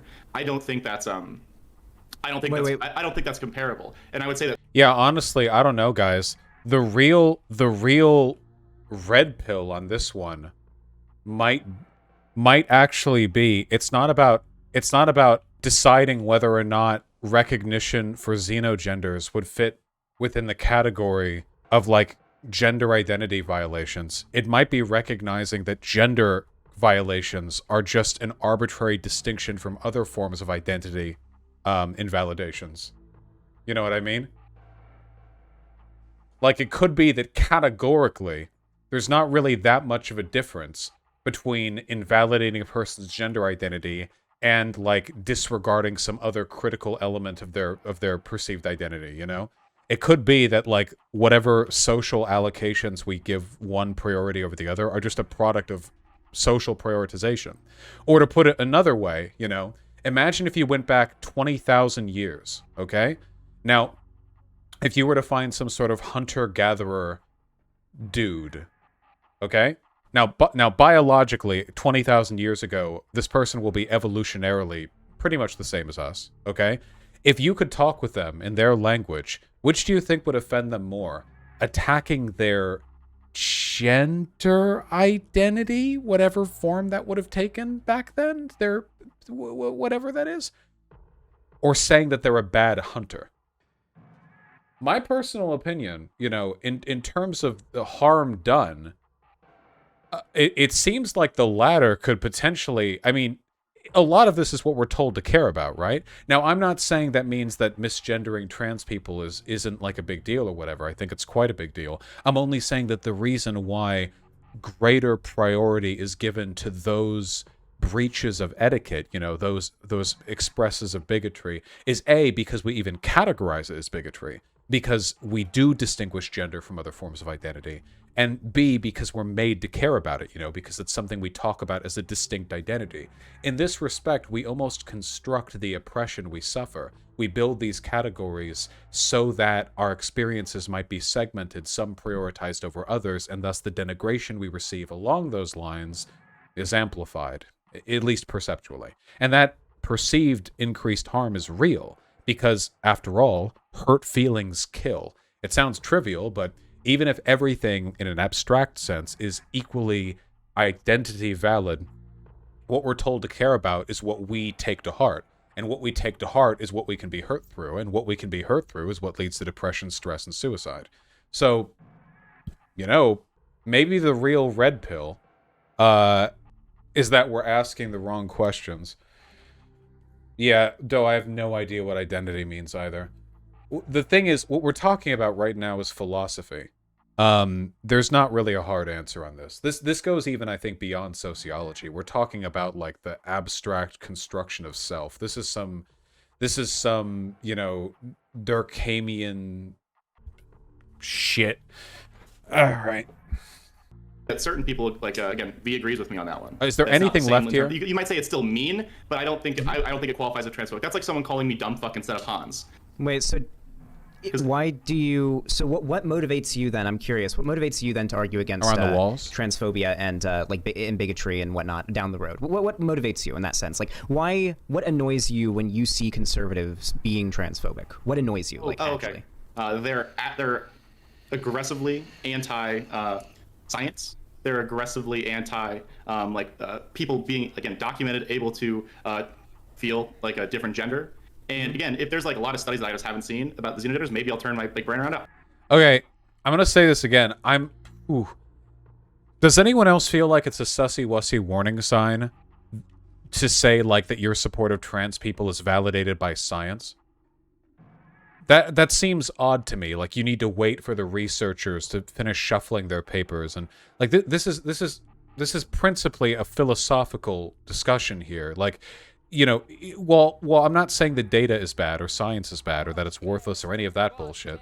I'm only saying that I think that like my support for trans people is principally ideological. It just seems a bit odd. You're always putting yourself like. Does that mean that Hanz is admitting that Hanz would have been like transphobic up until the mid-2000s? Right? Trans people have existed forever, but like, so what, research wasn't done on them? Just like, oh, well, sorry, waiting for the data. I mean, most of us were. Yeah, but like, maybe that's a bad thought process. Maybe progressivism shouldn't wait for the doctors to come out with peer-reviewed studies saying that you shouldn't do the thing people are asking you not to do. Like, maybe there should be some kind of grounding information here. Also, science can't prove the existence of trans people. Science can prove the existence of gender dysphoria, and even that's really hard to correspond, sociologically, controlling for factors and stuff like that. But science can't prove the existence of trans people. Science can't prove the existence of gender. All science can prove, really, is that people care about gender.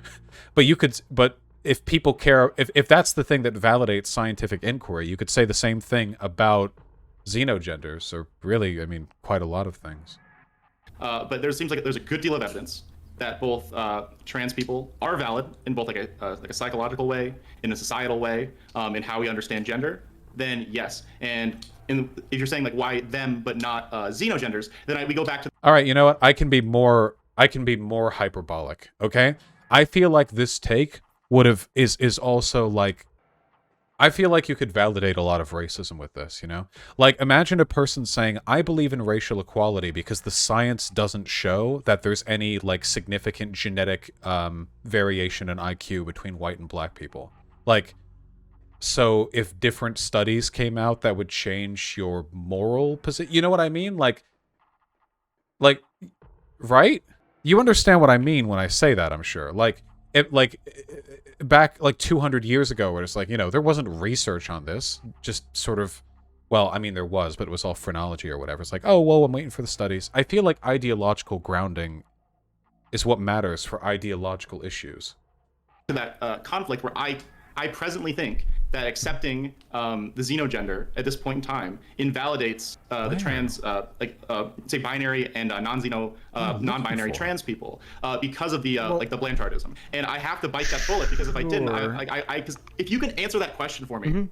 Well, what I'm curious about is how that physically happens, though. I'm curious how that sentiment of validating that identity culminates in the real world into harming trans people's acceptance. Because generally, it seems like the communities that are accepting the identities of non-binary people are already the most progressive and absolutely most accepting communities, especially when it comes to trans people by far, right? So I don't really see these communities that are so radical in their acceptance of trans people that they're willing to accept and validate people who identify as things that you and I may see as being being very far-fetched, I don't see those people somehow through that logic being turned transphobic by that. I guess you could make the argument that if that thought process gets taught to other people, then they could end up becoming transphobic from that. But like, I don't know how we're going to get from this is a thing that very left-wing pro-trans people are advocating for, and this thought process is going to end up being used to hurt trans people. I don't see how that jump is made. He's spitting. Okay. Like this? I got you. So here's this. So this is entirely hypothetical, right?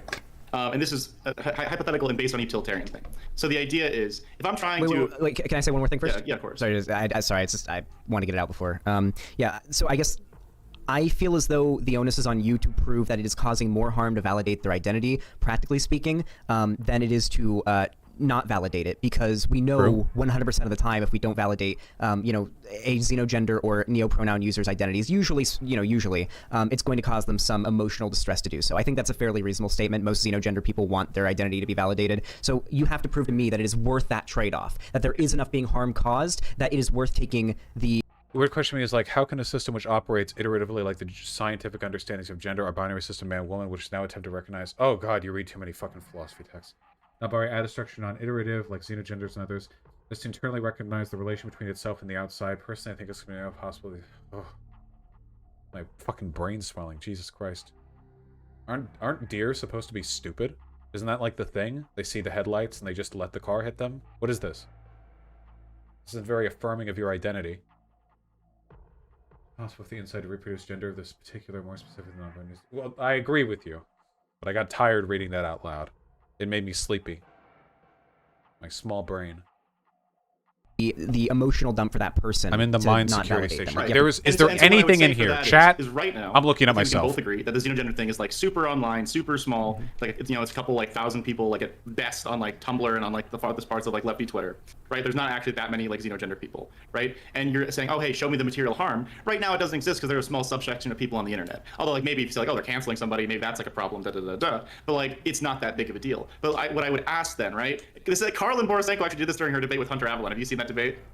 Yeah, I did. Yeah. You remember at the end, like the really fucking stupid meme where she was like, my religion is better than all the other religions because my religion hasn't been used for an atrocity yet. And it's like, all right, well, like Dr. Carlin, like give it some time. Like if I invent a religion that's like absolutely atrocious right now, eventually it could still cause problems. So saying that it hasn't caused any problems yet, I don't think is an argument to waive all of like my, say, in this case, like philosophical concerns. And again, I can grant you, I can absolutely like I'm gonna bite as many bullets as I need to for this. Stop saying by bullets. I completely agree with you that right now I can't like point to a stat like online, like say like IRL and say this is like the amount of trans acceptance has gone down, right? Oh, but again, so like we're just talking about feelings online in terms of like making people feel bad. I can give you personal stories of me talking to conservative coworkers and conservative family members, and I'm fucking fighting my ass off trying to get them to like accept like trans people, right? And I get them, and then they fucking like come back with the helicopter meme. Am I supposed to say, yeah, that's also valid? Like I just. And again, like that's a utilitarian-based argument. But it's two-part, right? So like there's the initial part where I say like I can't square that circle. Okay, you can't argue against the validation of a person's identity because of optics, all right? Optics is how you present the idea. People say, I'm obsessed with optics. I would never be like, oh yeah, I'm not going to accept this minority cause because it's difficult to argue for. That's your fucking problem. Get better at arguing then. Don't make that their problem, Jesus. Of the woke Blanchardism, I feel like we're falling into that. But like in terms of practical utility, in terms of application, yes, I do think like accepting xenogenders does harm my ability to advocate for the rights of trans people to regular people.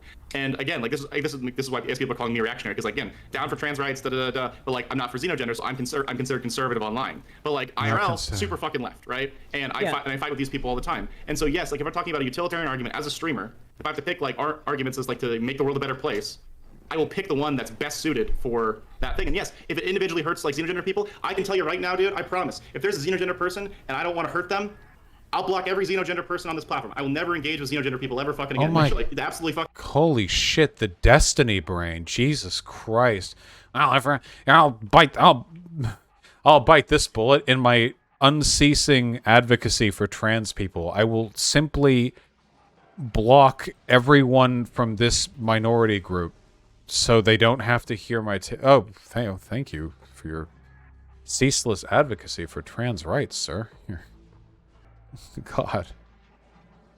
He's so brave. You don't understand. The trans people need me to not validate your identity. He's quite fond of using other people as shields, isn't he?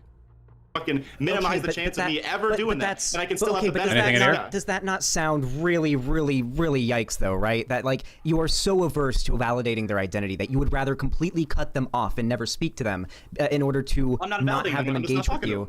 So, yeah, like, this sounds to me like when someone says, well, how am I supposed to get to know somebody's new pronouns when they transition? I'm just not going to talk to them anymore, so I don't have to learn how to memorize their new pronouns. It's like, okay, well... I just like categorically disagree in regards to like xenogender people being like valid in the same way as like binary or non-binary trans people are valid. Again, but xenogender people are non-binary.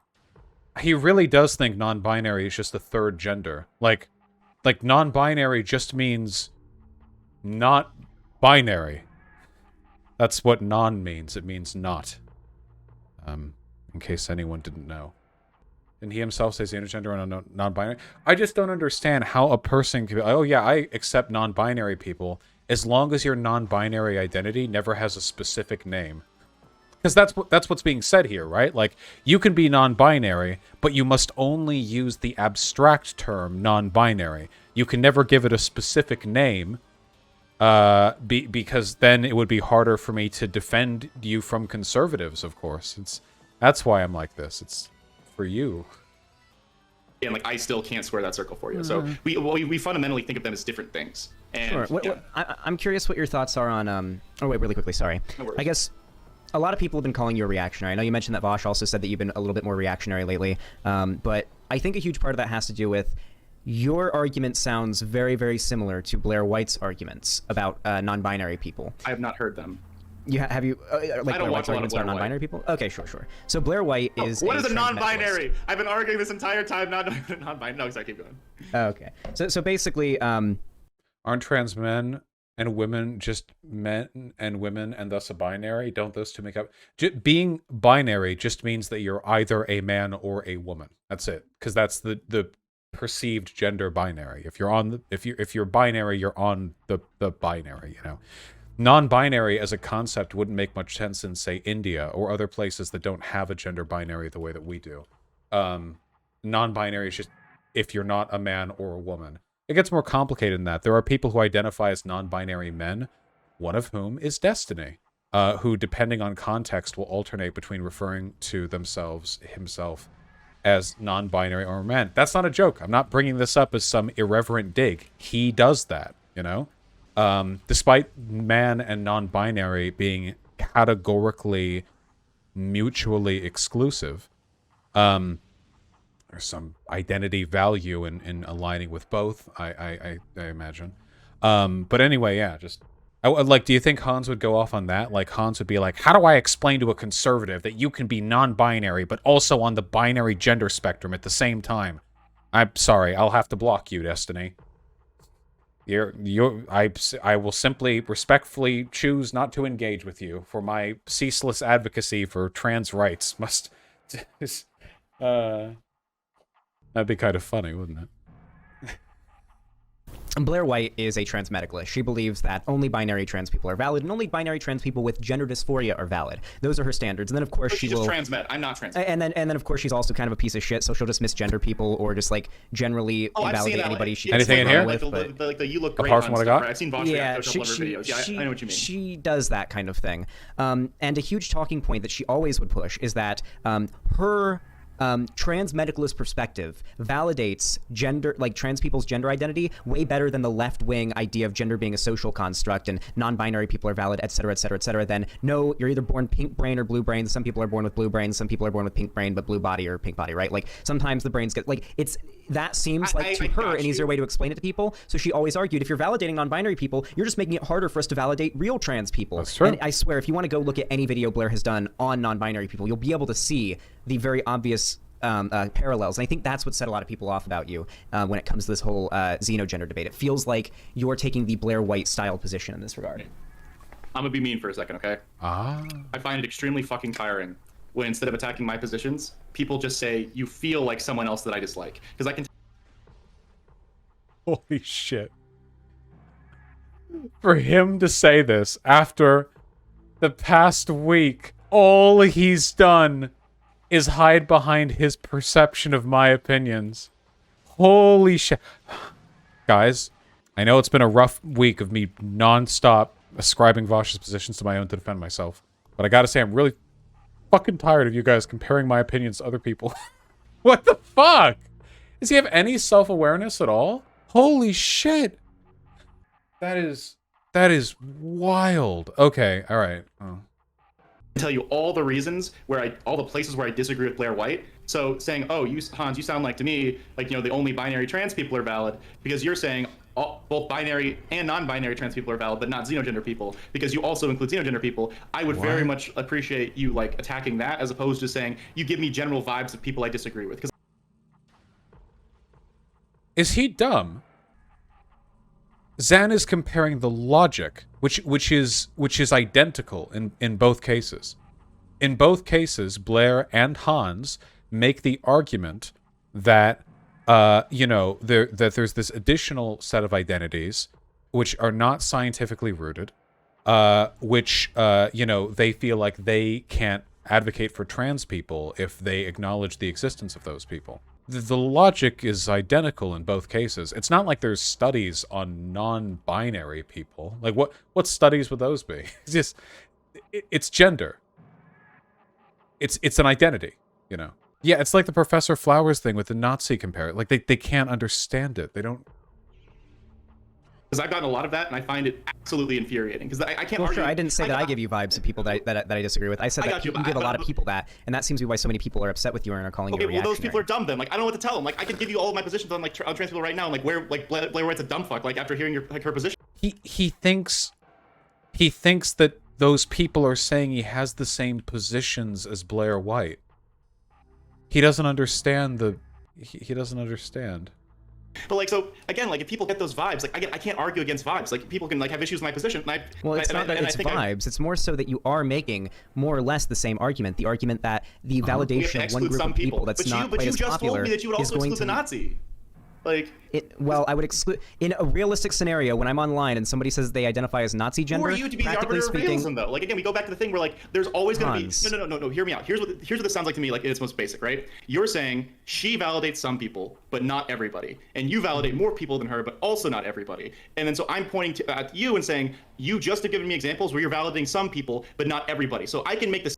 I wonder if there's any way whatsoever through any kind of social convention that we could validate the identities of some people but not validate others without being inconsistent. Yeah, Stevie. I wonder if there's any way. I'm racking my brain right now. I'm thinking, is there any way whatsoever? Have we ever developed any social protocol for not being fucked about with in situations where you're generally supposed to be respectful to people? So you think it's okay to be proud of being good at tennis, but you think it's wrong to be proud of being a murderer? When I hear these arguments, what I think of is like, what would these people be saying if the concept of law had just been invented? Like, okay, so you want people you disagree with to be sent to jail. Yeah, if they murdered someone. Yeah, if they murdered someone. So you think you should get to decide that a person goes to jail if they murder someone. You just get to decide. Well, then what's to keep them from sending people to jail if they hold socialist positions? There isn't. Laws are just tools of the powerful. Violence legitimized through the state. But we should still send murderers to jail. Or future anarchist jail, whatever that might be, you know. See, because yeah, Doe's more lefty than me. In Doe's future anarchist utopia, you know, there's not really jail, just the pit. It's just the pit, really. Just sort of kick people into it. Or what about, you know, the cum vat? You all remember the cum vat, don't you? That's an old Vaush joke. Yeah, 100% in my town they call it the dough pit. Yeah, the dough pit. Just fucking knock people's asses right into it. I'm trying to think of a funnier joke. Let me think. Let's end this miniature diatribe with a good, resounding conclusion. Okay. Gladiatorial arena. Alright? Gladiatorial arena. That's the winner. That's it right there. Okay? Here's the dealio. Okay? Depending on the severity of your crime, one of two things happen. Okay? Either you fight, or you clean up after those who do. Minor crimes, you're cleaning up. get your blood mop, okay? You're going to be keeping that sand clean for a while, all right? That's the light crime, all right? Heavy stuff, you're going in there, you're fighting. Maybe in the real anarchist society, people who commit crimes of any kind are just simply drafted into the massive, conscript force of soldiers that we have fighting against the, the Xenos hordes. Same argument against you because you're not validating the Nazi people. So like what I'm saying then is it's extremely frustrating because you're saying, oh, you don't validate everyone that I validate. I have reasons why I do those things. And I'm not saying you're being disingenuous. I'm saying it's frustrating when I get that from people who say, oh, you're just like Blaire White. No, I'm not like Blaire White. I can do a cover of one of her videos right now and say where she's fucking stupid, right? But like I don't know how to argue against you sound like this because you also don't include everybody. Like that gives me Hitler drank water vibes. You know what I mean? Like No, it's not because you don't include everybody. It's because your logic for the invalidation of a group's identity is based on how easily you can explain your existence, or I guess the existence of another group, to conservatives. Like, it's not really a proper argument, There are lots of things that conservatives just aren't going to dig. Like, for example, trans people. Should we just abandon that? I mean, the non-binary thing. Like, if you want to just talk to trans people, if you want to just talk to conservatives about trans people, why acknowledge non-binaries? Like, just go the full transmedicalist route.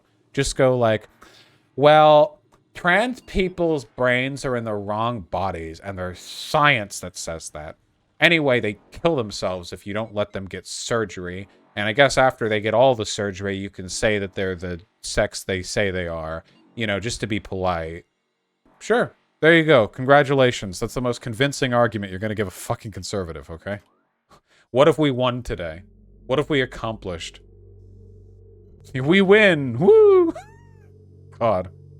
Okay. We brought this up originally with two different hypotheticals, right? There was the hypothetical where I'm on the internet, I'm scrolling through a forum, and somebody comes up to me on this forum in some way. You can't do that physically on a forum, but they say that they're Nazi gender, and they tell me that's how they identify and they want to be respected. Chances are that practical me, like going through that thread, I'm probably gonna be like, okay, this is clearly like a Nazi troll who's doing this. Is generally what they typically do in my experience. But if in a completely separate example, a completely separate scenario where I can now magically know, actually the person on the other end of that thing isn't really like a Nazi troll, the person on the other end of this line is being genuine, then chances are I won't even say chances are, then without a doubt, I would probably respect their identity, mostly just because I really, really don't care about being the gatekeeper. I don't. There's a difference between what I would practically do in a situation like that and what I would do if I knew beyond a reasonable doubt that the person on the other end of this account wasn't just some random troll online, right? And so what I would say to that is, like, I would look at that and I'd be like, fuck Nazis. I don't give a shit. If you are a Nazi, I'm not going to respect your Nazi gender. I think, like... Wait, that's my position. You can gatekeep based on other... That's the solution. Oh, what if they were Nazi? Okay, well, that's a Nazi. Fuck them. Like, that's the solution to the puzzle. Has this whole thing been a what do you call it? Devil's advocate? This is the solution right here. It's more tied into ideology, and because, can I ask? Wait, an extra question.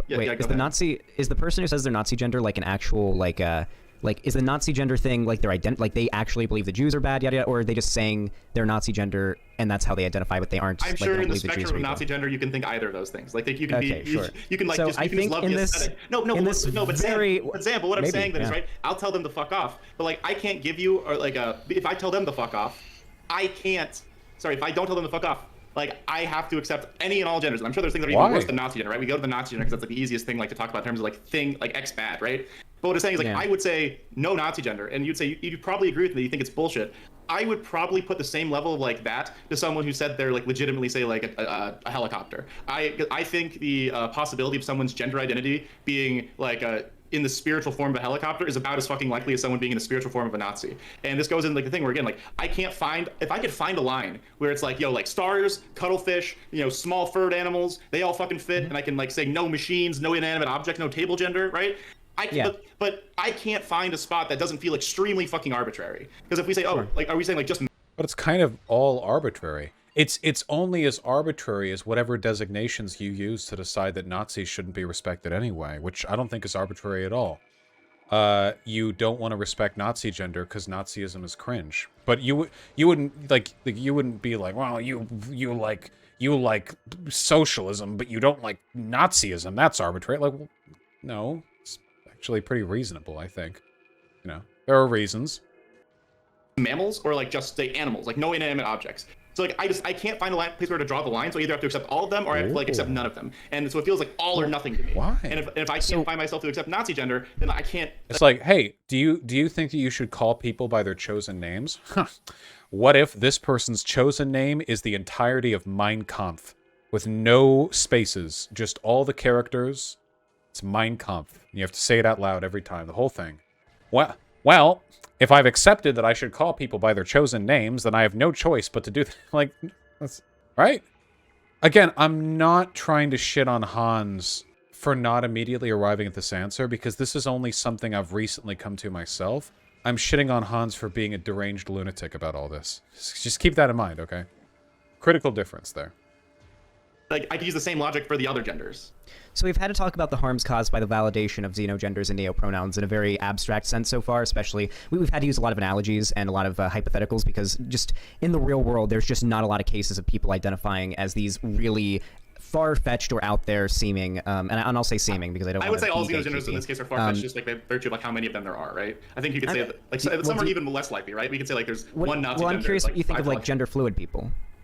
Oh, yeah, that doesn't really land either. So I acknowledge that xenogender stuff is super esoteric, and I would never want to like talk about this shit with Charlie Kirk or whatever, because like there are better things I could be talking about. There are more important things, more relevant things. However, like, you can make the argument that in America, like 15 years ago, there were no non-binary people. You know? Or like a little bit before that, like, yeah, there are actually no trans people, so it's not a big deal. Like, a lot of this is just like, how many are there? Well, it really depends on how normalized this discourse is. Who knows? Xenogenders are unpopular right now. Like, they're not widely talked about or known or whatever, but like, if they were popularized, you have no idea if in a century, like, half the population is going to use non-binary gender-specific terminology to refer to their identities. Like, you don't know. What if they do? Okay, gender fluid people. If your internal preferences have you going back and forth like along the binary, then like, or even like sometimes like floating into the non-binary like realm, that feels fine. It feels like it's like a legitimate thing of your preferences. But then at that point, now you're defending the idea of being able to just change your gender on a whim, which is what leftist Owl did, right? No. And now I know, yes, that most gender fluid people, obviously, there is some impetus to them. There is something explicit about gender fluid people that like make them like why can't this also be true for xenogender people? So everyone's fluid.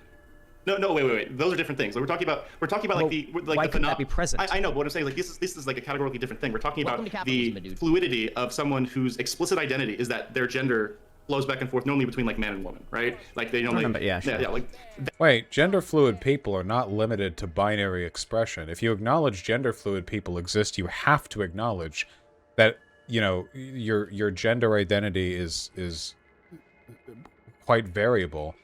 I mean, otherwise they couldn't really be gender fluid, right? I mean, that is and having those internal preferences that drive that process is internally different than someone saying, "Yo, I feel helicopter today. I'm a helicopter. If you don't respect that, you're transphobic." That is markedly different, because I feel like the internal preferences of the gender fluid person are explicitly coming out like in their expression. And if that gender fluid person says that like the part of their fluidity turns into in their expression. Does Hanz only think that gender fluidity is valid if, like, on the days where a gender fluid person feels like a guy, they wear, like, a baseball cap and, like, I don't know, cargo shorts? But then on the days they feel like a girl, they wear, like, a spinny dress?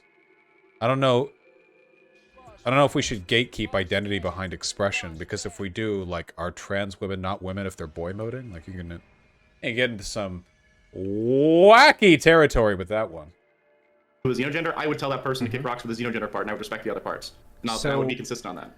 So in that case, if a xenogender person's internal preferences guide them towards identifying with a xenogender and using neopronouns, why would that be any less valid than a gender fluid person? A gender fluid person. Sure. Yeah, maybe we should just adopt like the Roman gender and sexuality attitude. Oh, are you fucking someone? You're a boy. Are you being fucked? You're a girl now. Congratulations. You're wearing a dress? Alright, you're a girl. Good job. Oh, well, I guess they all wore togas, right? That's a different kind of dress. You're a boy now. Congrats. I'm simplifying it a bit, but, you know. I don't think they actually believe that.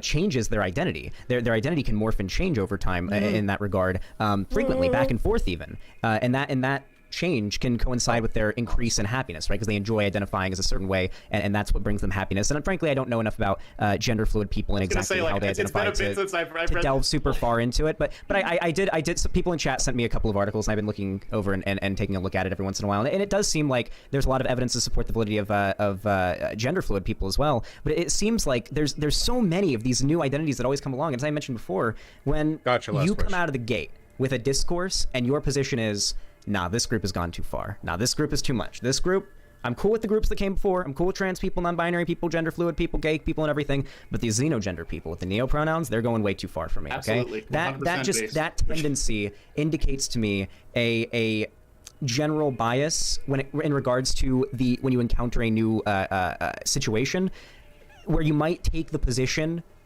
before really waiting to see whether or not it's smart to even take a position on that topic yet, or take such a strong position on the topic, right? Because the thing is, the onus isn't on me to validate xenogenders. The onus is on you to prove that people identifying that way are harming themselves or others, because that's their right. I mean, your right to swing your fist ends at their nose, right? So their right to identify a certain way. And Zan, you are just kicking at. Yeah, no, for real.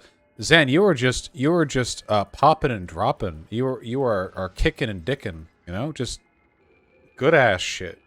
The nose of trans people, but if you can't prove that they're swinging at trans people's noses, so to say, in this wordplay I'm using here, then it doesn't really seem like there's a reason to question their identity or question their validity. Again, like, this goes back to the religion hypothetical, where it's like if I have a religion, again, like that's fucking atrocious. Like it says murder every person that isn't like a giant white guy, right? And I just made that religion. It hasn't currently committed any atrocities. I don't have any evidence currently that it does bad things, but I can tell you that the application of that ideology might cause harm, and then that application.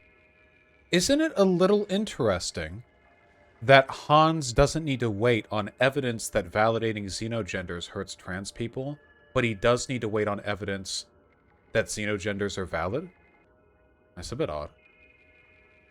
Application goes into the woke Blanchardism that I keep coming back to as the square peg round hole that I can't fucking square, like in regards to doing that. So I understand.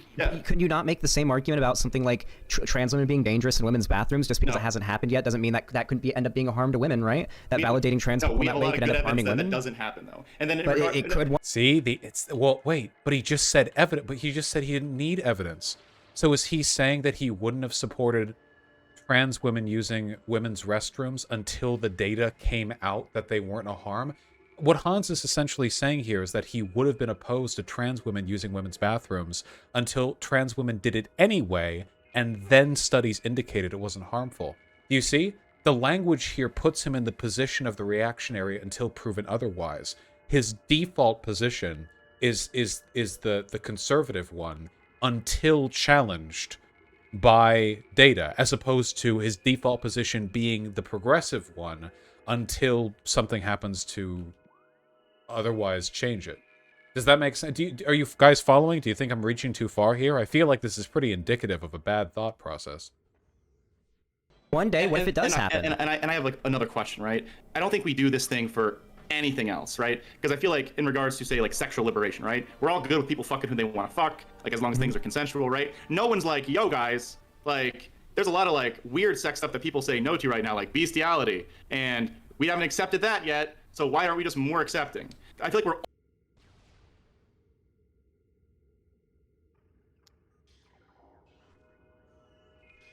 Is this really the comparison we're drawing here? Only doing this in regards to the gender, and we don't apply this to any other category. And so I feel like it's kind of superfluous to be like, yo, yes for gender being infinite, no for like liberation of other concepts like being infinite. Okay. If you want to think about that for a second, I have to fill up my water. I'll be right back. What about let people do what they want as long as they're not hurting other people? Or animals, I guess. What about that? Like, does he think the reason people don't like bestiality is because it's unpopular? Like, there's not an argument that can be made against it? I don't know if I should talk about this, because my desire to make a counter-argument is being overwhelmed by my desire to play into the idea that I want to fuck horses, and honestly, the comedian will win out over the interlocutor, so let's just continue. I'll let you marinate for that for a second. Okay. Why... I don't think the bestiality comparison's a very good one. I agree. I'll have to repeat that when he gets back. Actually, really quickly, I'm gonna go P2 because I've been holding it for a while, and I don't like just sitting here and talking back before. Respect me as a League player. I will never respect fucking debate. So much urine. My Bloodfest must win the debate by default. It feels like, to a lot of people that have been saying it in my chat particularly, because you brought up Vaush a lot, it feels as though a big reason why you want to debate Vaush specifically is because he was your hero, as you said, right? Like, there is probably some amount of a parasocial bond there, and it feels as though Vaush's perceived acts of disrespect towards you almost tarnish all those memories and that attachment that you would have to a creator that you enjoy of any period of time, but especially one that you would describe as your hero. I guess it feels like to a lot of people that I'm just like that a spiteful ex-girlfriend, right? It feels a little that way to a lot of bit. people. Yeah, it looks a lot like that sometimes. And I'm not saying that a is, smidge. I'm not trying to insult you. I want to be very clear. No, I am trying to be honest, but I don't want to be most mean. people won't just come out and say it. So let me respond to that like immediately, right? Thanks, so, yeah. Like, did it really hurt my feelings when Vaush said that I was drunk on that stream when I wasn't, and then when I asked for an apology, he kind of threw it in my face? Yeah. Okay, look, I really just gotta. After I talk with Irrelevant 3 hours, where he refused to believe the idea that a person wouldn't denounce an ideological ally because they were rich and had a house or whatever the fuck he was talking about. Hanz freaked out on Twitter, said he was no longer a socialist, which, right, of course. Then, went to my chat, like, freaked out, And up until that point, I had not had a negative impression of Hanz, not one bit. So when he started acting that way, I asked, is he drunk? And I meant that sincerely. Now, he took this really personally. Now, I swear to God, what I'm about to say is not intended as an insult. I don't know if he has, like, a negative history with substance abuse, in which case I can understand him taking that statement more negatively than it was intended. But if I was acting a certain way, and somebody was like, oh my God, is Vaush drunk? I wouldn't, like, take that super seriously. Like, to me, that would just be like, that's another way of a person saying, oh, you wildin'. Like, it's, like, to me, those are semantically identical statements, basically. But I don't have a history, so I don't know if he does. I genuinely don't. So I have no idea why he took that so personally. It doesn't make sense from my perspective. Oh, there it is. There's a grapple point. But then, like, yeah, like, I don't know. It's just a saying that, not a saying. It's a rhetorical or hypothetical question that I've heard so many times. But then, like, he DM'd me and he was so weird about it. He asked for an apology. And then I said, and I could say this because I'm pretty sure he screenshotted and posted it because he's a fucking DM poster. I said, so noted. You so violently misinterpreted my position. I couldn't believe anything but inebriation could explain it. Because he was saying that my belief was that you could never hold socialists to account or whatever. And he responded, Jesus, all right, buddy, later. And then he asked for an apology again. I don't know. I was like, that might be a small thing for some people. That really fucking hurt my feelings, all right? Like, like, that's no bueno. And so I was like, all right, fuck this. And then so, like, did I escalate? Absolutely. But, like, me, like, disagreeing with Vaush and wanting to fight with Vaush, I mean, maybe there's some, like, residual stuff that, like, I can't feel. It's unconscious, right? But my biggest fucking issue is really is that, like, a streamer who's 100 times my fucking size, 100 times my platform, said a bunch of shit about me that I disagree with, and then refused to have a conversation about it. And then, after he knew that I wanted to have a conversation about it, he ran away and then posted the video anyway. So that's I don't care if it's Vaush. If Destiny does, I'd be just as fucking pissed off. If some streamer. So I think, again, like I've said this, but, like, I'm no one's fool but my own. Hanz has explicitly stated during this conversation that he baits engagement to try to get attention from DGG, and, like, the language that he uses here, he ran away. He asked to debate me and I said no. Like, running away usually implies that you have something scheduled or something, like, organized or something prepared. And then one person backs out in a manner which indicates, like, fear or concern. Well, actually, no, I do have concern, though it's not of me. So his behavior here, like, it's basically the stereotype of a debate bro, because he then, when I said I didn't want to, because, again, the topic that he wanted to debate was whether or not I held the position he said he held. So he didn't even want to debate me on a position. He wanted to debate me on whether my position was the same. Why would I want to debate someone who who's now essentially admitted to clout sharking with a community I quite dislike, on whether or not we agree on a thing you claim we agree on. What a weird subject. Just say you want my attention, you know? Just ask, I don't know, what do you want? Ask for a hug. It's just really strange. And then he went to Twitter and said that he had won by default because I had backed out. Like, this behavior does not endear yourself to me. If this is some sort of, like, attempt at playing at my ego, Hans, I'm not as insecure as you are. It doesn't work. It clearly doesn't work. I've been laughing at Destiny for months as he tries to get my attention. It's not effective.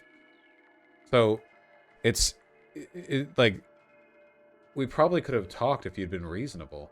But, and I know he's watching this, either now or in the future. I know he's going to hear the words coming out of my mouth right now. Everything in this stream, right now, that I have said, is a response to you. Okay? If you want to debate me after all this, it can be for no reason besides your own attention. Because this stream answered your questions. Do we believe the same things? What are my concerns? Why did I say what I said? Everything now has been answered. Perfect response. So, if you're still fussing about with it, it's because you don't actually want to discuss the topic or elucidate anything or arrive at the truth. It's just because you want the attention, either parasocially or as a clout shark. So, no. You can cry about that all you want. With almost 400 fucking thousand subs, like, and I'm a 4.5k Andy, right? If some motherfucker who's 100 times my size posts some shit about me and they don't want to have a conversation about it, then yeah, I'll be really fucking pissed. And like, maybe is it worse because Vaush is doing it and I know what Vaush is, and like Vaush has been nice to me in the past. Oh, it's a meal. I'm gonna show chat. Oh yeah, show chat. My dinner is served. But you all wish you had femboy e-boys serving you dinner. Thank you very much. Also sesame seeds. I just didn't know how much you liked them. Fucking love sesame seeds. Thank you. Seriously, I really appreciate it. You're welcome. Well, just a moment. Maybe that's like a bit more salt in the wound because I expect more from him and I'm consistently disappointed. But like, I don't think, like, I would be mad regardless. Like, maybe I'm like 0.5% more mad because it's Vaush, but I think I'm 100% justified even if it wasn't Vaush. And if people want to say that like I'm angry because like we're not like friends anymore, I mean, like, I'm sorry, like, I can't change my past of like, being on good terms with him. Like, does this mean like anytime I get in a fight with somebody who's bigger than me and we don't talk anymore, that I can't talk about them without being obsessed? Yeah, like, I'm keeping it 100. Like, I'll be as straight as possible about like, I'm not actually straight, but like, I'm keeping it like straight and narrow on this one. Yeah, like, it doesn't bother me. And like, does I feel like he's treating me so uncharitably when I know that he's capable of not doing that? That absolutely fucking bothers the shit out of me. So yeah, like, and I mentioned him a lot, partially because I know there's a lot of crossover from your community and his. And again, part of this conversation, if I'm being as like, open as possible, is I want Vaush to be able to come and fucking talk about this himself, because I want to let this discourse die, but I'd really like to have Vaush either say, yo, Hans isn't actually reacting. Jesus, listen to that. Like, literally sentence in the same sentence. In the same sentence. I want to let this discourse die, but also I insist on debating him about it. Or I want him to be more honest about what his actual positions are. And yeah, I definitely pepper that heavy at the beginning of this conversation. And I'm sorry if that made you feel like a proxy. I didn't mean to make it feel that way, but I'll be real. Like, the real person I want to talk to about this is him, because I feel like he's the one who impugned my character. This is so fucking rude. Like, does he not realize how impolite this is? Like, Xan has been nothing but cordial. This only reinforces my belief this is some kind of mental break. I feel like any reasonable person could understand this is incredibly inappropriate behavior. Totally unwarranted. We were having an extensive convo for like 2 hours. Like, how do you not know? Called me a reactionary, and I'm not fucking comfortable with that. And I feel really mad. I'll admit it's a little not underwhelming. It's a little bit sad for me that a lot of people in the political scene, I guess mostly because, as I mentioned, the internet has been writing a lot of fan fiction about me and Vaush for a while now, have kind of grown this perception that like I was inspired by Vaush, similar to how I guess how you described it, you were. And I guess I'll give a little background to that, because that was one of the big things that I particularly had an issue with on Twitter. Because once you hear something enough, even if it's not true, it just starts to bother you. It makes you mad, right? It's like when people accuse me of being on roids. I totally get it, but keep going. Yeah, it's like, I don't think you're on roids, because I've seen dudes who are on roids. They're so much bigger than me. Like, I feel like people you're not on roids. They just don't go to the gym. Like, I'm big. There are guys there that are fucking huge. I'm like, yeah. The dudes that I know that are on roids are well, actually, so I don't know I don't personally know. I know one other person in my life who does bodybuilding, and he does TRT. That's his steroids. He doesn't do like I think TRT. That's more. You know what I mean? Like, because I legitimately got fucking beef with V about this. Like, people say like I'm either unhinged or stuff. Like, this is partially why like I got like fucking 20 people all want to like debate me on Xenogender stuff, right? And I think he did a pretty good job like debating the position. But like what I would say is like every single one of them has the same fucking thing. I don't think I'm obligated to talk to any like random person, content creator or not, about Xenogenders. But if someone invokes my fucking name and like I want to talk to them about it, like you probably should fucking talk to me. Because like if you shoot first, if you say something about me and I ask, I think that's a bit different than someone saying, oh hey Hanz, debate me on Xenogenders. And I'm like, I've never mentioned you, I haven't talked about you, I haven't done any of this, right? I think those are kind of like axiomatically different things in regards to like what I would say like responsibility. Axiomatically. I know I'm not one to criticize other people for misspeaking, but to have that conversation, right? I don't think I'm obligated to debate any random person on Xenogenders, but I do think Vaush is considerably more obligated that, hey, he spent 50 minutes talking about me. I deserved like some kind of response.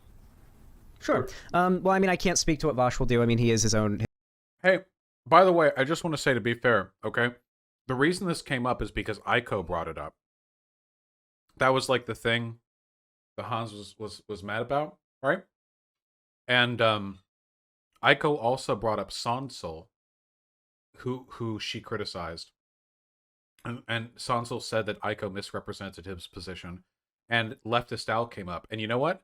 After that convo with Aiko, I got DMs from Sansul and the Leftist Al asking if I'd be interested in talking with them to like clear up whatever has been spoken of. And you'll never guess what I said to both of them, too. I said no. So I talk to whoever I want. I don't want to do this infinite cycle, this talk about talking, meta conversation over and over and over. And I did the same with Hanz. You gotta be careful with this stuff. If every person who I mentioned on stream was entitled to a conversation with me, where does that extend? Is every like minor person in chat? What about people in chat? There's a person in chat with a bad take. I criticize them. Somebody in Discord. Like, where does that stop? Stops here. Buck stops with me. The only true answer is that I get to choose who comes on. I'll debate anyone I want. You guys have no idea the people I've turned down. Sometimes I don't even turn them down for good reasons.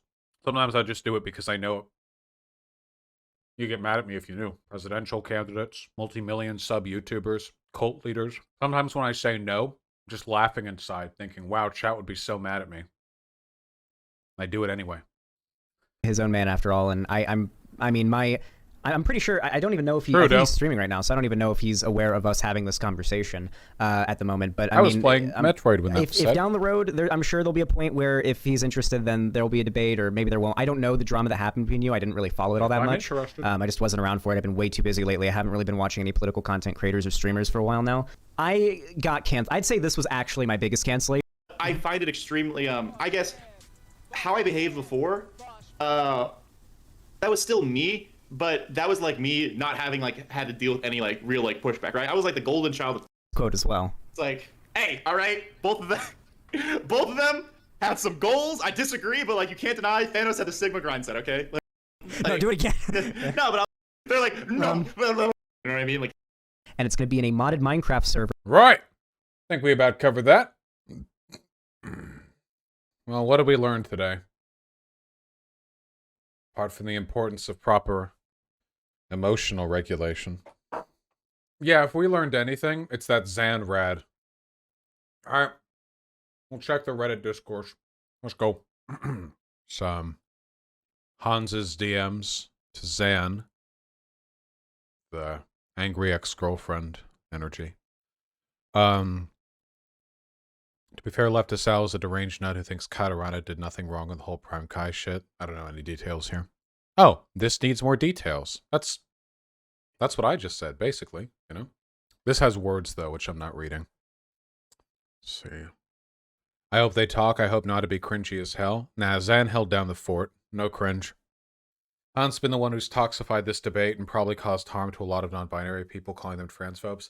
The thing is, by the way, the thing that's important to remember is that Hanz absolutely has really bad emotional regulation, and Hanz was presenting his ideas in the least heated context with Xan, which means that elsewhere in other streams and videos I haven't seen, Hanz probably talks about this in a much more contentious and aggressive manner than he does here. Like, this was the best possible showing for his perspectives. Oh yeah, I saw this, see? After constantly shitting on Vaush for not debating him on Xenogenders, Hanz refused to debate Xanderhal on Xenogenders. Yeah, this is the reason why I DM'd him there. Let's see, anything else interesting? I'm just delaying while I finish this food. Then we'll go on for a bit. This one looks spicy. Am I the only far-right person who enjoys watching Vaush for some reason? Unlike most leftists, Vaush is edgy, is okay with racist jokes, hates liberals, articulates their opinion well, very common for leftists. Okay, this person's probably baiting. But, as we say the same for Alex Jones, don't we? I've said it about Fuentes, Whatever brainworms caused Fuentes to admit to never having been with a woman while getting interviewed by Sydney Watson might persist if he was a leftist, and maybe I'd rather keep that optical hit away from our side.